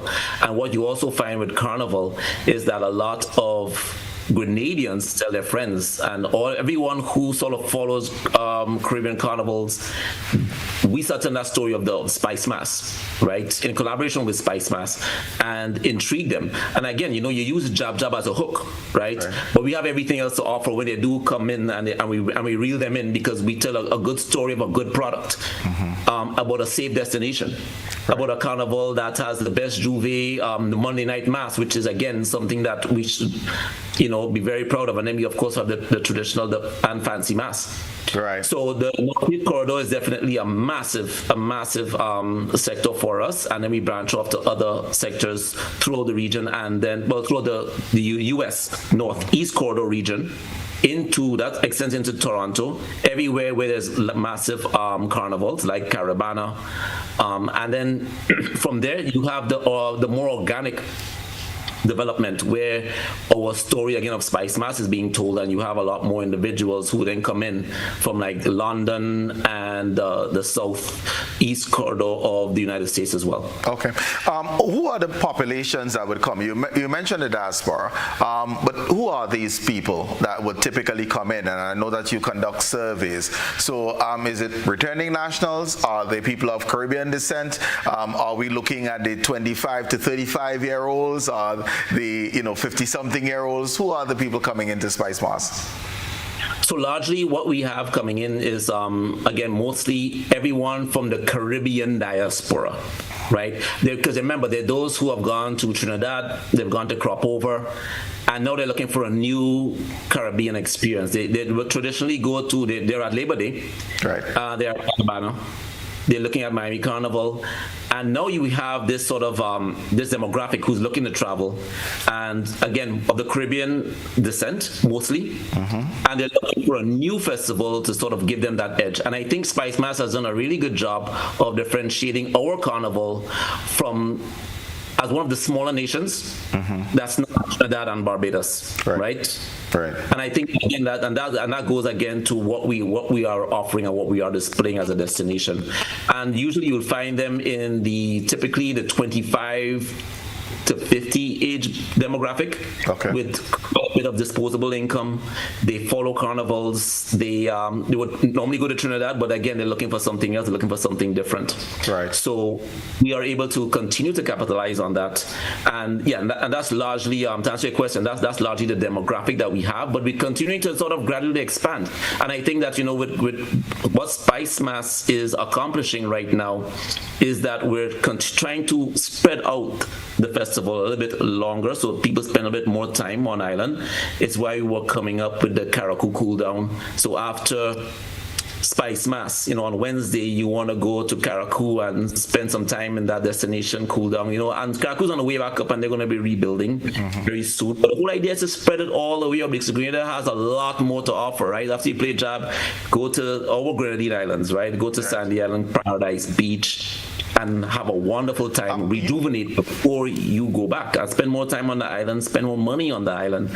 So yeah, we have a very focus group, and outside of that diaspora traffic, again, that's just between the middle of the year, and then outside of that we have diaspora during the festive period, which would be December into New Year's. All right. And then after that you have more traditional tourists, frequenting the what are the visitor numbers? You mentioned a 30% increase re-carnival. So let me just look at Spice Mass numbers now. What type of numbers have we been seeing 2024 compared to 2023, and what do you focus in 2025? Well, I think it was just on about, our record number was over 21,000, which was March 2024. So we had us under that around 19,000, I believe, coming in there. I didn't remember earlier, but don't quote me on that. But It was a 30% increase from the year before that. Year on year, right. Year-on-year increase from 2023 to 2024. Right. So it was a substantial amount that did come in at that period. And everyone who was there would tell you they saw the people. Right. They saw. We know that the 50th anniversary will be a sort of a pull for 2024. Whether we're looking at the February numbers or we're looking at the Spice Mass numbers surrounding August. What are you projecting for 2025? Well, I'll put it this way. We have substantial more seat capacity on the route, right? Over 2,000 more seats coming in that week, because we have an additional week where we have American Airlines second service coming from Miami. So that's 169 seats per day for 2 weeks coming in. So that's a substantial amount more seats that we did not have last year. In addition to that, we have about the same number of seats coming in with a second Air Canada service this year as well. So that's going to be flying the Sunday and the Monday service from Air Canada. So that's coming in. Again, that service that we did not have last year. And then we have, of course, the Virgin flight fills up coming from Barbados, because they have the, what they call the Fifth Freedom. So they pick up in Barbados and then fly over. So you have the extra capacity, as well as St. Lucia with the BA flight. So we're working all of those routes to make sure that they're filled. We have JetBlue flying the 321s is what they're scheduled to fly right now. That's a 200-seater capacity plane. And that's more than the 153 that they would have had last year. Let me ask you this. So we have flights and we're increasing in terms of airlift. Do we have the beds? That's always the biggest point, right? Because we have done our part, sort of the GTA in terms of ensuring that we do have the airlift, and we're trying to grow it responsibly. So we've been looking at demand, and it seemed that every Spice Mass, we still didn't have enough capacity coming onto the routes last year. This time around, we do have, some new hotels that have opened, and when we've actually been speaking with our stakeholders, most of them have already been full and ready for Spice Mass. So they're doing very good business. And the fact is this, Colin, I think that the business of tourism, it calls for opportunity. And here you have a very clear opportunity, because it's not just Spice Mass, but it's across the year, where if we're able to increase our room count, we are able to increase more the amount of airlift that we actually do get to the destination. Right. So it shows you that there's a business here for investment in Grenada. There's a business for tourism. There's a business for investment in hotel room stock. But in addition to hotel room stock, there's investment in more food. Right. And even types of food and experiences. There's the need for more tours. And everything else. All so that money services that will go with someone being entertained and engaged while in Grenada. That is the point, because at same time you asked, the question about making sure visitors spend their money, and this is the opportunity that we do have. We do have an opportunity for visitors to empty their pockets in Grenada and leave with nothing. Looking forward to coming back next year after having such a wonderful time.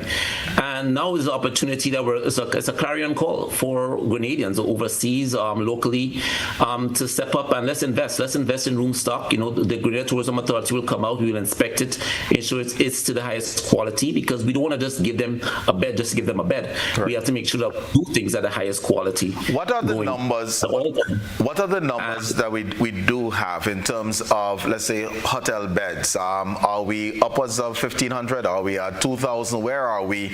And do you have an inventory of the Airbnb? Because I know that too has been growing in numbers.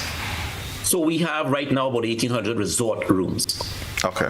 That's what it's good for, the resort rooms, so that hotel rooms that that you would sell on online tour operators or tour operator or travel agent contracts. And then of course there is the Airbnbs that are coming up, but the Airbnbs they operate independently.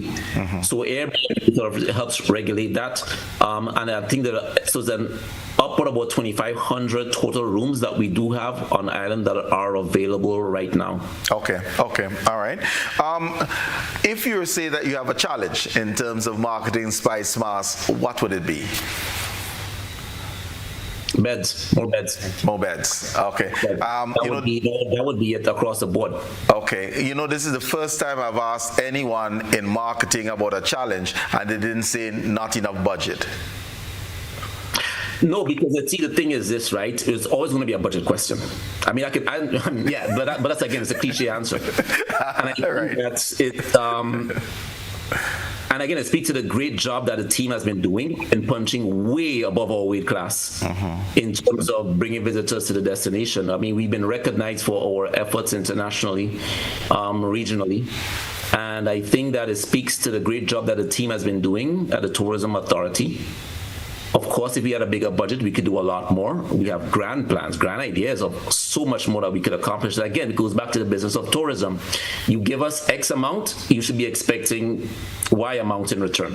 Right, excellent. But of course, if we are able to, because we've been growing so well organically, hotel beds, if we're able to improve or expand our plant, our hotel plant, then organically we'll be getting a lot more of the airlift coming in, and then we're able to continue to expand our resources and efforts in ensuring that these hotel beds remain filled. Excellent. So increase in airlift cess, and that augurs well for Spice Mars, but we have to speak about the product. All right, so let's start off with the street parades. What can we anticipate in 2025 with street parades? So whether it's the traditional Mars Festival, which I think will be the first one coming up on the 26th, I believe it is, of July, and then of course our carnival weekend activities. Well, coming up on the 26th with the traditional Mass Festival in St. Mark, what we have noticed, for example, is that both from a perspective of spectators as well as participating band, it has been increasing. Last year we had approximately 22 bands participating, and as I recall, the actual numbers in terms of the spectators, it was so overwhelming in 2023 that we decided to make a shift in terms of what we do in 2024. And instead of trying to have everybody clustered at Heroes Square, what we eventually did was have the band start at a location and have them parade along and be judged along the street. So what I did is kind of remove some of the bottleneck of the amount of people wanting to see the actual parade of the bands. So that we have been working very closely with the St. Mark organization in terms of ensuring that everything is properly planned and executed. So we're really looking forward to that event.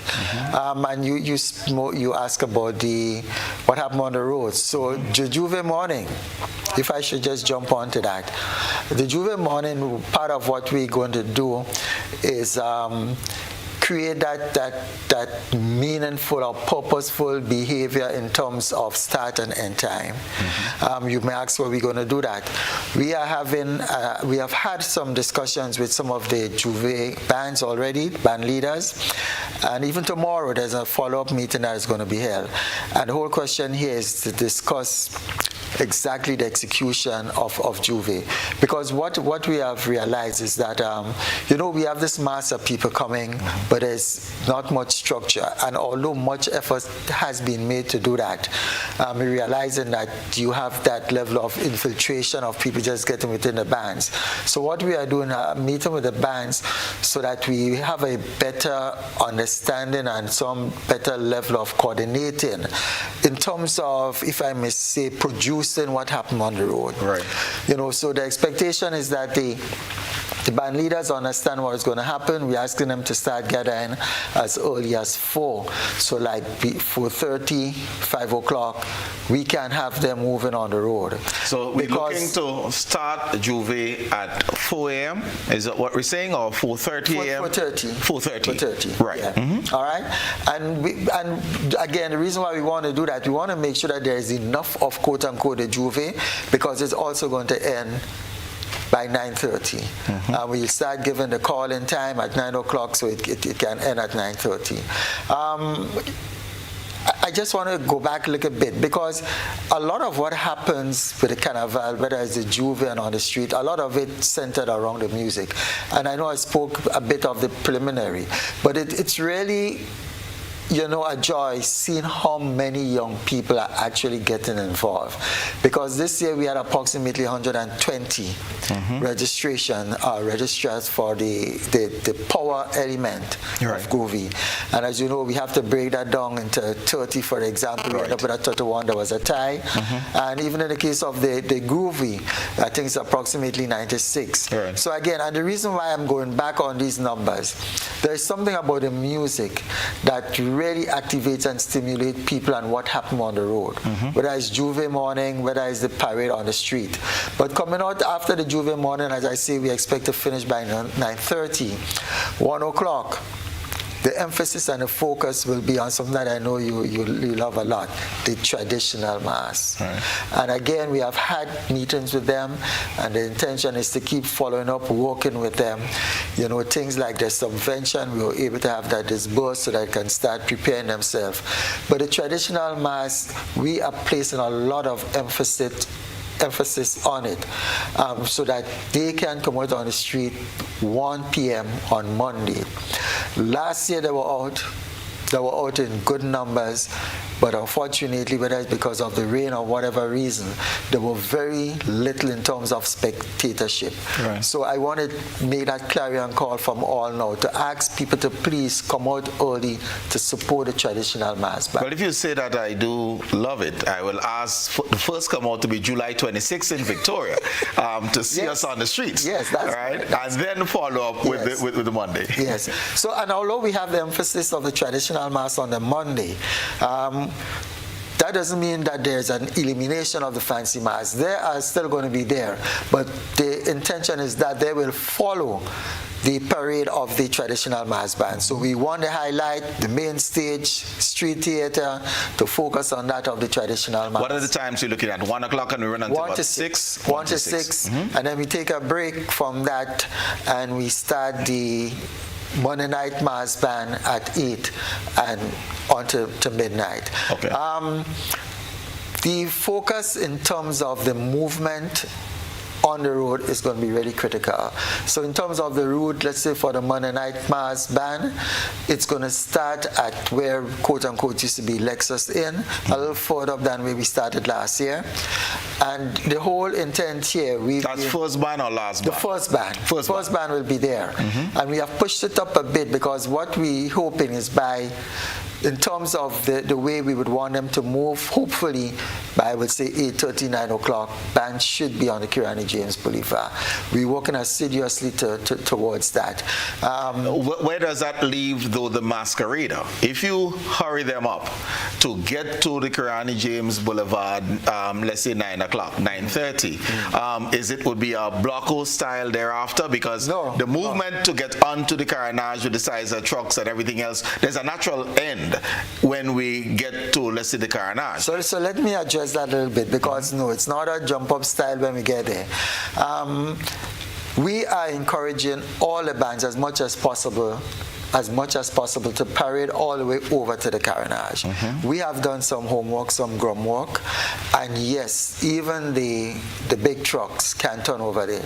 So what we have done, and let me just say that going to the carnage is a key element, and it's a key element because it's apart from the aesthetic of the area, but in terms of what happened for the vendors, we see that as extremely important. Will you have a judging point on the carnage? Yes, we'll have a judging point over there, because we really want to push the bands over.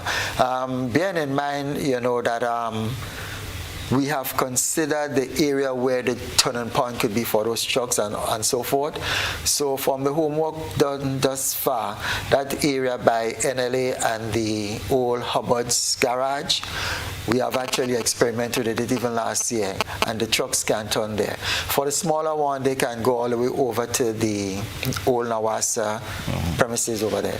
But we see it's really critical that that we use up the entire route. Now the plan is, and let me explain a little bit, because you want to remember, even some of the band leaders that were there, we know what it is we're planning. Once the truck gets to that area and you have another band coming in with their music, the truck that turns and is on the way out, exiting, they are going to be asked to have their music off.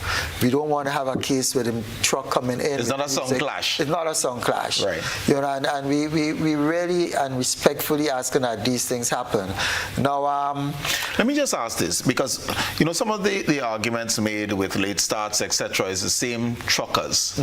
Are bands required to register trucks and truck drivers in order to ensure the safety of the population? If you have the same truck driver doing Juve through Monday night mass and then back on the road again on Tuesday, that can pose a safety issue. And it's a serious point you raise in there, because part of the registration, I would say yes did, but the point you just raised in terms of who drive and who drives continuously is something that needs to be looked at. But yes, the trucks are going to be registered, not just registered, but registered and inspected as well within a given time.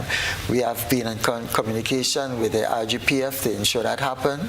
So it is a very important aspect. But let me also add, from our conversation with the mass band leaders, and we have had previous meetings with them, and we are planning to have at least one more meeting where we highlight all of this, and whether it is the leaders being responsible to the extent that you have your truck driver, but also you have your DJ, and what is expected in terms of the discipline, the movement of the truck in terms of how you move it, the music that is being played.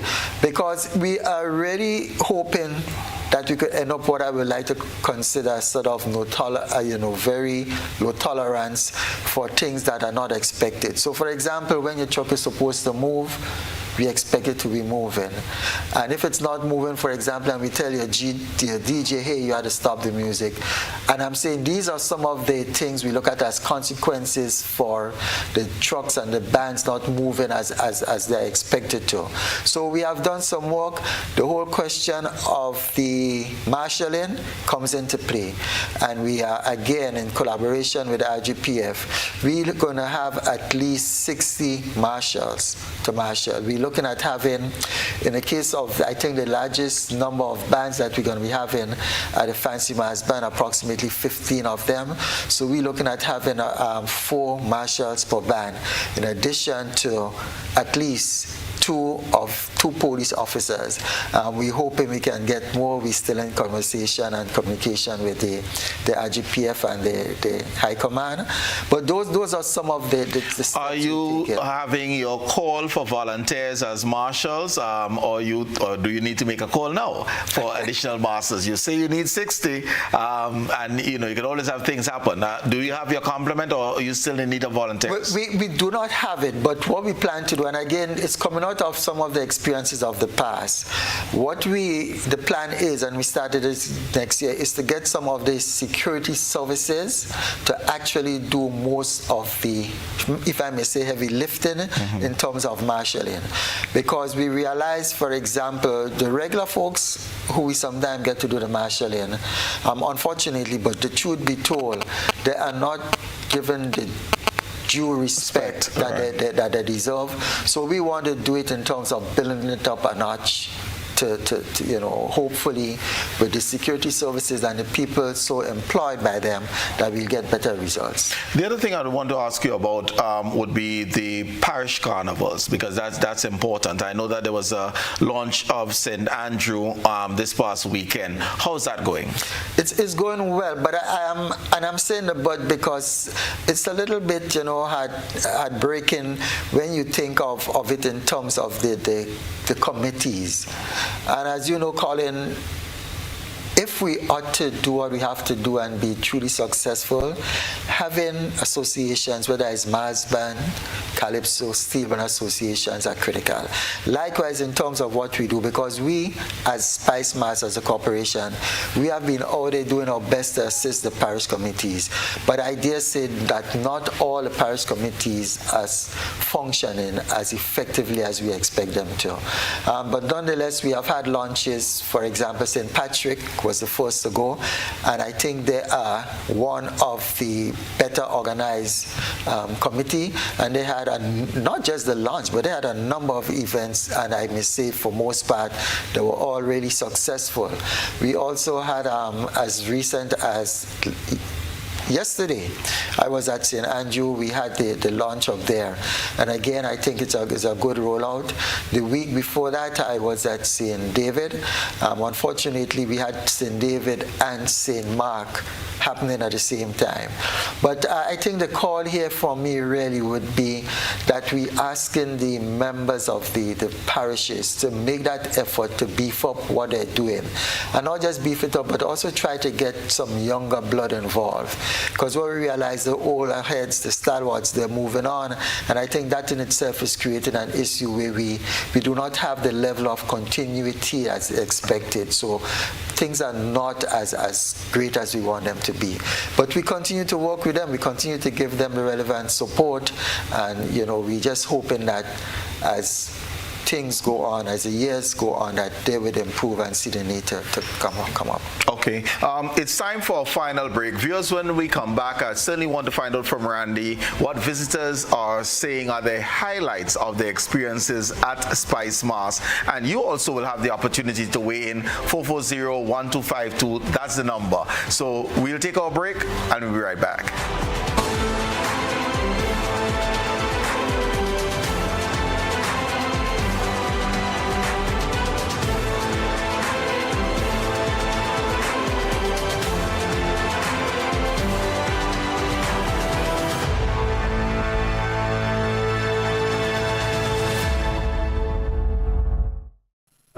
Attention all divers, snorkelers and underwater enthusiasts. Effective May 15th, 2025, all visitors to the renowned Mullinaire Underwater Sculpture Park will be required to pay a small fee of US $3.50 or EC $10 per person.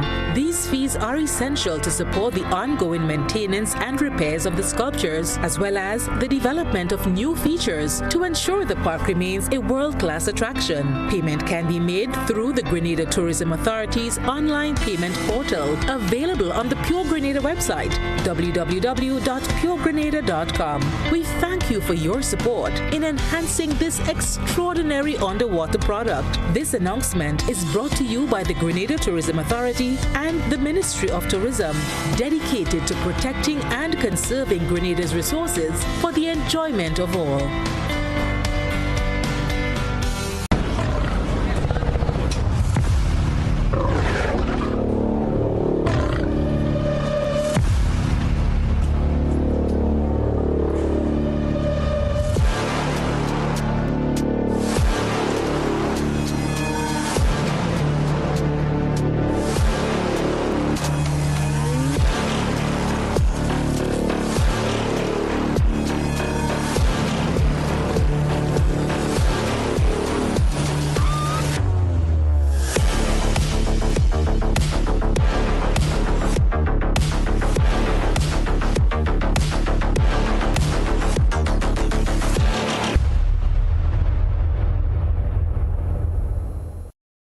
GRENLEC, Community Partnership Initiative. On behalf of the Grenada Athletic Association, we want to thank GRENLEC for the presentation of their check. This is not the first time that they are supporting our character games.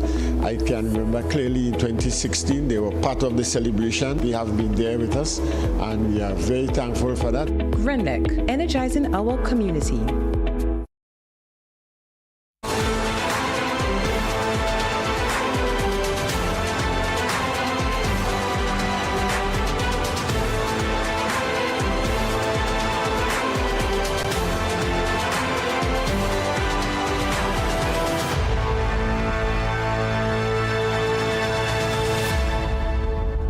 Welcome back, viewers and listeners. We have the spotlight on the business of Carnival, and we go straight to you. We have our first caller online. Good evening, caller, and welcome. Good evening, all. I'm speaking directly to Mr. Noel. I remember after COVID, or just before, the manager or the management team decided that the dress for Carnival would be specific to a Grenada culture, that the players would display decency in their costume. In the past, since Carnival has come back after COVID, we noticed that the masqueraders had been dressing very indecently. This afternoon, I heard somebody on the Sauteurs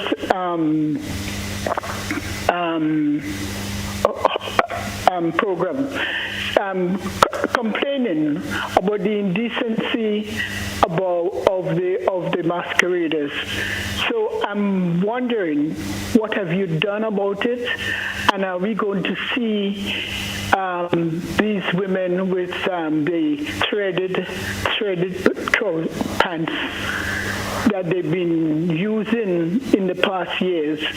And I hope you do something about it, please. Thank you very much, Mr. Noel. But it's. I would answer by saying it's an ongoing process. But more so, thanks for your comment, and it's a genuine concern, because it's a concern that we have heard from different stretch of society.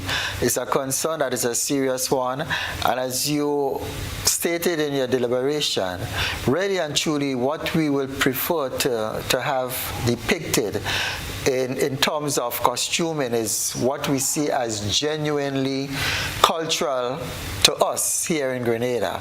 Unfortunately, that has not been the case. But what we are doing, I must say, is having that engagement with the band leaders, and we have had some of those.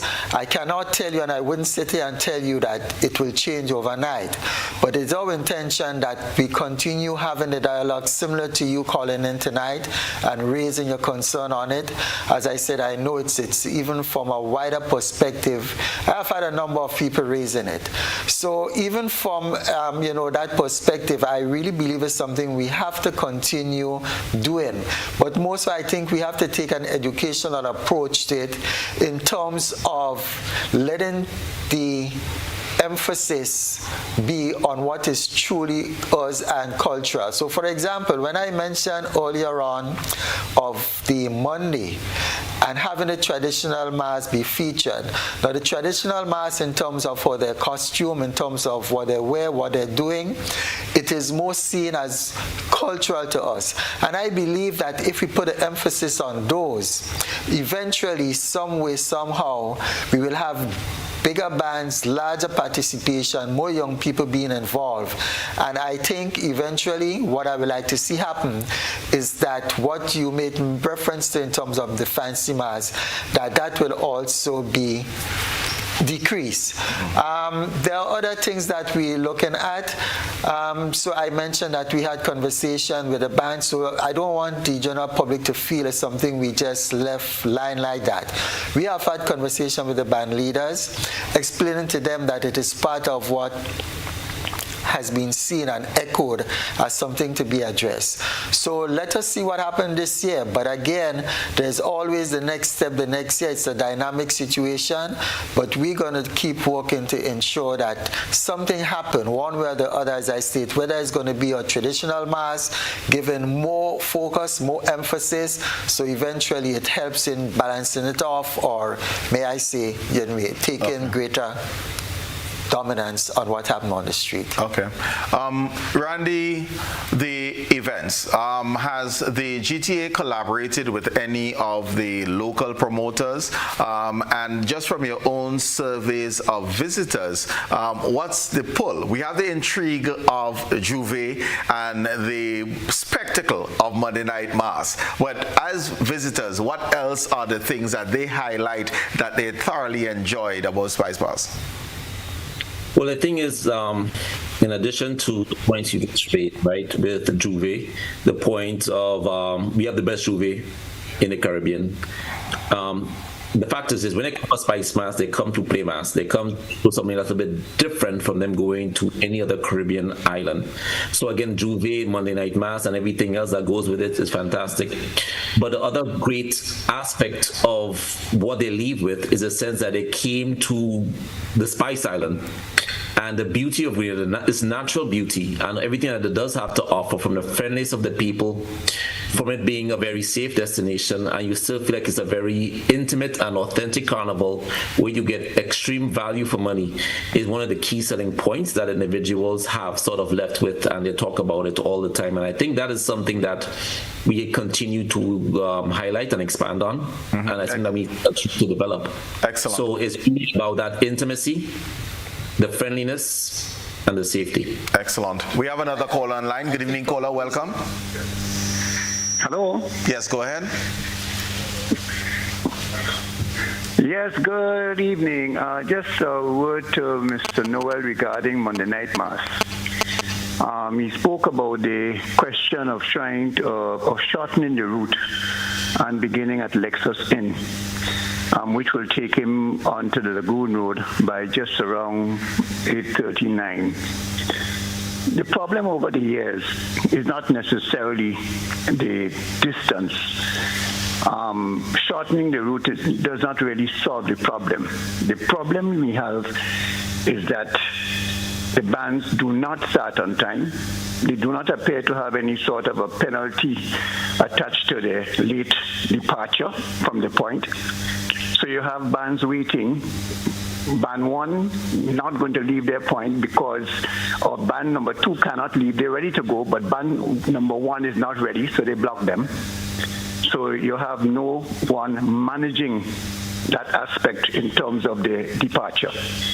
Now, going on to the carnage, I don't think it is possible for two bands to pass each other. So the idea of not playing the music when you're crossing another, I cannot see two Monday night bands passing in opposite directions. So if you are going to be going from along the carnage, and you're going to end up, let's say, at Seals, right at the end of the carnage. Now, it will therefore mean that if you would like to turn by Herbert, which would be a good idea, that the last band will then be the first band in the opposite direction. So therefore, there's no need for you to cross. But then if the last band has to turn by Herbert, you have to have a pretty good idea in terms of the amount of space that these bands are going to be occupying. Because you could well find that because of the numbers that you have in those bands, the last band, if the first band is at Sales, your last band might be by, let's say, the new police station, which means that they cannot advance to turn in that turning area or the allocated area that you have. So there are a number of logistics you need to work out in terms of where you anticipate that the last band will end in order for that band to be able to turn around at the only space available for them to turn, which would be at that Herbert area. So I'm just saying this because I think you need to do quite a bit of analysis going into Monday Night Mass. Otherwise, you could have serious congestion on the carnage. Thank you very much, caller. Yeah, and those are considerations, and those are things we looked at. So, and I think I recognize your voice. Good night, sir. How are you doing? So, in the case of the bans on well, first of all, let me address the situation with the Monday Night Mass, because I think it's important. I know I spoke a bit on the marshalling. But you are very correct. And again, a lot of this we think has to be educational, which is why we were having these meetings with the mass band leaders, emphasizing the importance of being there. I mean, we have had mass band leaders committing that, hey, when their time to move comes, they are prepared to move it to they have. There are mass band leaders who have been telling us, for example, they are encouraging the folks not to go and get involved in playing the other juvies, other places, and spending your money for a costume that you may not get to enjoy. So I'm saying all of this to indicate it's ongoing. We are not saying it's going to be 100% perfect, but we think that we've seen room where the improvement will take place. Likewise, the question of penalties. No ban is going to be blocking anyone. That's why I made mention of the driver as well as the DJ, because the intention, and we have discussed that with them, if you're not going to be moving for whatever reason, your truck will be placed on the side and should be told you may not get a chance for it to move. And that's why we really just need that support from the RGPF. With the discussions were held with them, and there are penalties for people not doing what they're supposed to do. Okay. With regards to what happened on the carnage, what we looked at, and it's not without, what should I say, additional analysis to be done, so I appreciate. But the fact is that when one band goes over, we kind of have it sorted out that there'll be a hole in bay with the other band coming, which is that wide area close to the fire station or around there, so that once the turn is made, the other one could go over. So, and again, as I said, it's a work in progress, but we have in fact looked at it, and those are some of what we have envisaged we are going to do. All right. Randy, it is carnival season, and we're speaking collaboration. You did mention that some of our visitors would be the likes of, we've done Trinidad, been there, done that. We have done crop over, been there, done that, coming to Grenada now. I don't see why they'll go to Barbados before come to Grenada. But are we going to see an instance where we have some collaboration with other authorities so that one can get a twofer? We do crop over and then come over to Grenada as part of one package. Is that something that the GTA has explored? Yes, that's Colin. That's right. I mean, you always explore all options, right? Because again, crop over is right before us. So the whole idea is that once you are finished with crop over, you could jump on that Virgin flight, as I mentioned, and just come right over. So you're on a wide body, or you could go on into Caribbean, and Caribbean Airlines also offers services from that destination. So continue to look for all opportunities at this time, and continue to see how we could get individuals coming in, spending 2 weeks in the Caribbean, playing mass. That's usually, that demographic usually fits the UK traveler who may have more vacation time, and they are trying to spend a bit more time playing crop over, then they come for the Spice Mass, enjoy that time, and then they fly back again on Virgin back to the United Kingdom. Okay, excellent. Seth, let's just talk money for a while. What is the budget for this year's Spice Mass? And I know that you indicated there was a shortfall last year of close enough to 400,000. What is being done to either close that gap or eliminate the gap? The budget we have, it's 5.3. 5.3 million. Right. Yes. And what we have been doing in terms of closing the gap, and I will talk about it from different perspectives. From our end, and again, coming out of even the symposium and some other studies and so that were being done. And some of what I'm going to talk about, they may not generate a lot, but it's going to. So things like merchandising, that came up, and we are working on that. It started, we have that going.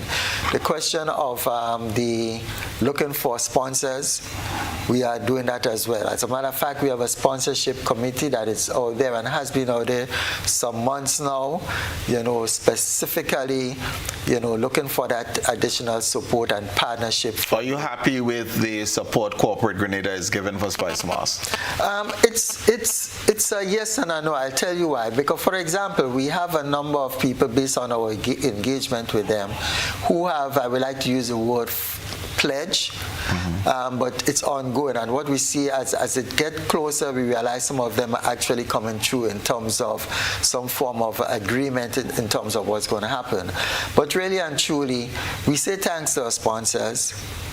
We really do appreciate what they're doing, but I do believe that there's a lot Spice Mass, sorry to cut you here, is there a Spice Mass sponsorship portfolio? So one incoming in is not what they can offer you, but the value that SMC places on the product, which means that you come in at this level if you're able to contribute this in value, etc. I mean, how have you gone about it? Yes, we do. We have what is we refer to as a sponsorship package. So depending on your pledge and what you're going to contribute, it also makes or entitle you to certain things that will make you feel that what you give in is appreciated. But part of what we also notice, as I mentioned, that is a lot of also in kind. Because we do appreciate that, because depending on what you want, sometimes you could get it in kind and not the money. And I'm making mention of it because we want people to understand when we ask about sponsorship, yes, we would like to have the hard cash, but there are other things that you can give us that can help us to avoid or defray some of the additional expenses. So those are some of it. But outside of that, our major partner again is the NLA. And we're expecting from them 1 million, which is what we have been getting over the years. In addition to that, apart from submitting our budget and our strategic plan to government, we are really hopeful that we will get some. And I say hopeful because we have sent other communications to them, and they're looking at that. I know, for what example, was the contribution from government last year? It was 1.5. The year before it was 1. But again, based on what we were doing, we were able to ask for something supplemental, and we did in fact receive it. So we're hoping that at least it will not be anything less than that. But we really... So we had 2.5 of the 5 plus? Of the 5.3. So right away you see what's happening. I know, and I want to just take the opportunity to say, to shout out and say thanks to the minister, who in all honesty I think has been trying to assist. One of the things that has been requested and is being worked on is that economic impact assessment, because as he clearly stated, in order to go and present and make his case, it is one of what it's required to show up exactly what's happening, where the money is going, who it is should be quote unquote we should be going to for that assistance. Because at the end of the day, as Randy mentioned, Spice Mass is the biggest one event in Grenada that really brings in that bulk of and sum of money to Grenada. Where is Dr. Tull on the economic impact assessment? She has completed the first phase, and that report is in with us. That's what I was making mention of when I spoke of the minister presently. So he is looking at that, and he's going to, I guess, out from that, he's going to make his presentation to cabinet in terms of asking for more for us. So Dr. Tull is on with that first phase, but we're looking at the second phase, which really and truly is the more important aspect of it, where people, when they come for Carnival, leaving, she will have her team on the ground doing the survey, asking the questions, capturing the information that will actually give us the substance that we need to show, okay, X amount of people came, how long they stay, how much money they spend per day, the average stay in Grenada, information like that we can really use to gather more, where including that pie, how is it shared up? Which company or which sector of the business community really gets more of the pie from the whole question of us doing Carnival. So who gets more from the pie, we can now, have an honest discussion with them. What type of collaborations have you had with the private promoters? Are they coming in, are they registering their events, are they licensing their events, that type of thing? Are they being a good, strong partnership with private promoters? Yes, it's a very good and strong partnership, and it's going very well. I must say it's going very well. So, to the point where we you see some of them we have gone ahead and say we're willing to work with you, partner with you, depending on what you're doing. And as you mentioned, the whole question of registering the event, getting the license fees, working along with us and the RGPF, and it's really been going very smooth. Can we, on the Spice Mass website, I know one of the conversations we had on an earlier show is going to the Spice Mass website and being able to see a list of events which is inclusive of the private events. And yes, you will be able to see that. Again, what we're doing is that once they're coming and they do what they have to do in terms of the application form, they automatically are entitled to that. Okay. So you are going to see that happening very soon. All right. Yeah. The other question, which seems to be very popular in Grenada, are the cruises. Is SMC in any conversation with the promoters of the cruises? Because that seems to be a very popular outlet recently. Yeah, well, the truth is there's no real segregation between the cruises and the promoters on land. And we have been in communication with them. Some of the same promoters that do the cruises also do the land events. Right. You know? But I must say it's one of the areas that has, it has been growing and growing very well. And I always like to make the punch to say, we at Spice Mass, it's just a limited amount of events we'll be able to do. And it's important to say because we do not at any time want the promoters or the general public to think we're trying to hog everything, because that's not the case. We'll never be able to do it. Mention was made earlier on by Randy as well as billing the season. So for example, as I stated, we started Carnival City, the numbers were small, but we saw it as important because what we want to do is build a season that stretches out and have everybody, play their part, do what they have to do, whether it's the launch of a Calypso tent, but there's a lot of things that encompasses Spice Mass, and it's not just what happened on Monday and Tuesday, although those are two of the real critical days by which we are judged in terms of the success. But working with the promoters, ensuring that the event come off and the additional places and things that people can go to, it's very important, it's crucial. Okay. Randy, we are almost out of time, but what I want you to probably just share by way of your own thoughts or recommendations coming from the GTA, what can we do by way of enhancement of the product to support your market initiative? So recommendations for product enhancement or anything along those lines, and any other closing comments that you'd like to make? Yeah, thanks for that question. That's a great question. And I think that's, we always have to analyze exactly where we are and assess how we can actually move forward. And I think that this is an opportunity for vendors, for example, to help differentiate themselves, differentiate the products that they're selling. It's a time when people come to our island, the Spice Island, and I think we should give them something more authentic, something more local, rather than the chicken and chips that we sell all the time, right? Let's just be honest. Everyone is selling the same thing. All the vendors selling the same thing. So it's a time that you should stand out to differentiate yourself by being a little bit more unique and offering something a bit more Grenadian, authentically Grenadian. It's also a time where I would implore that a lot of the mass band leaders are able to distribute costumes on time, because we do get complaints sometimes of individuals not being able to play and participate because they weren't able to get all of their costumes in time. And again, sometimes that might be because of the fact that they've been there's so much demand that they are unable with it. But it's important that we are able to assess that in advance. The accommodations that we are providing, ensure that the accommodations are to the highest standard, the highest quality. And goes back to my original point of what makes Grenada so unique is, again, and this carnival so unique, is that it's small, authentic vibe. And the fact that it is known for what it's known for.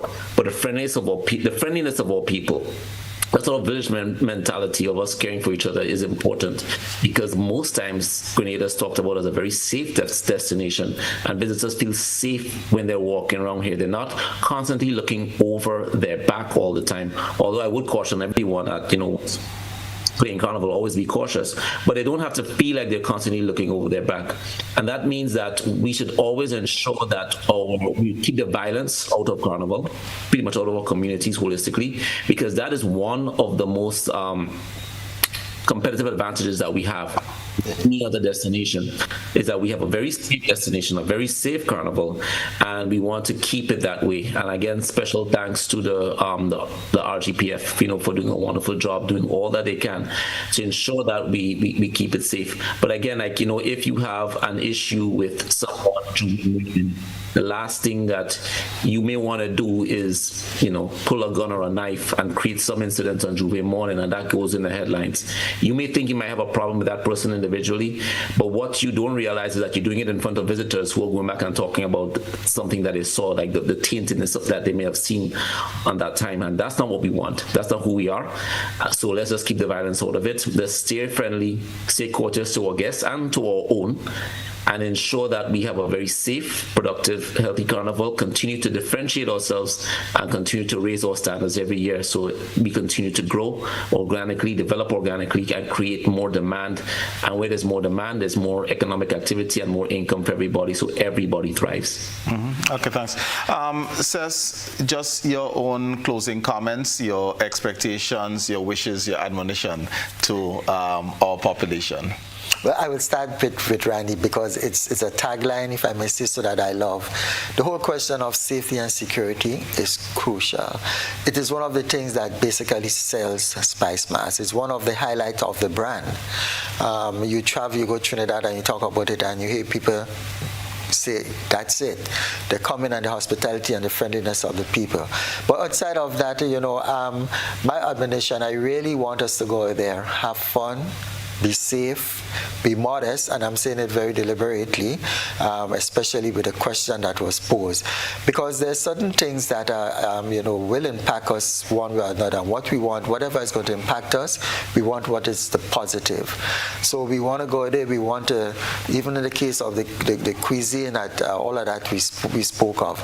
But I want to really admonish people that let's go there, let's have fun, let's play it safe. Let's play it clean, but at the same time, let's remember there is a tomorrow. We really need to remember that. The whole question of what we want to do, what kind of legacy we want to leave for our children is critical. And so we have to some way, somehow, in the back of our minds, always think as well as today, but think also of tomorrow. It's really important that we forever think of what is the best we can be today to have that positive impact for tomorrow. Okay. Mr. Randy Dolan, Chairman of the Grenada Tourism Authority, Mr. Cecil Noel, CEO of Spice Mass, thank you so very much for sharing. And to you viewers and listeners, there was a lot of talk about authenticity. And let me just signal, short pre-as songs, see some of them play in Juve and claim that they play in Jab. A Jab is respectful. A Jab is a good Grenadian. A Jab does not deface buildings or people. We take care of each other. We take pride in things Grenadian. Authenticity is important in the mass you play and the foods we eat. I look forward to having a wonderful carnival as we march forward in the season. And again, thank you so very much for being with us. We look forward to being with you again next 6 days, 22.5 hours. I'm Colin Dow. Good evening.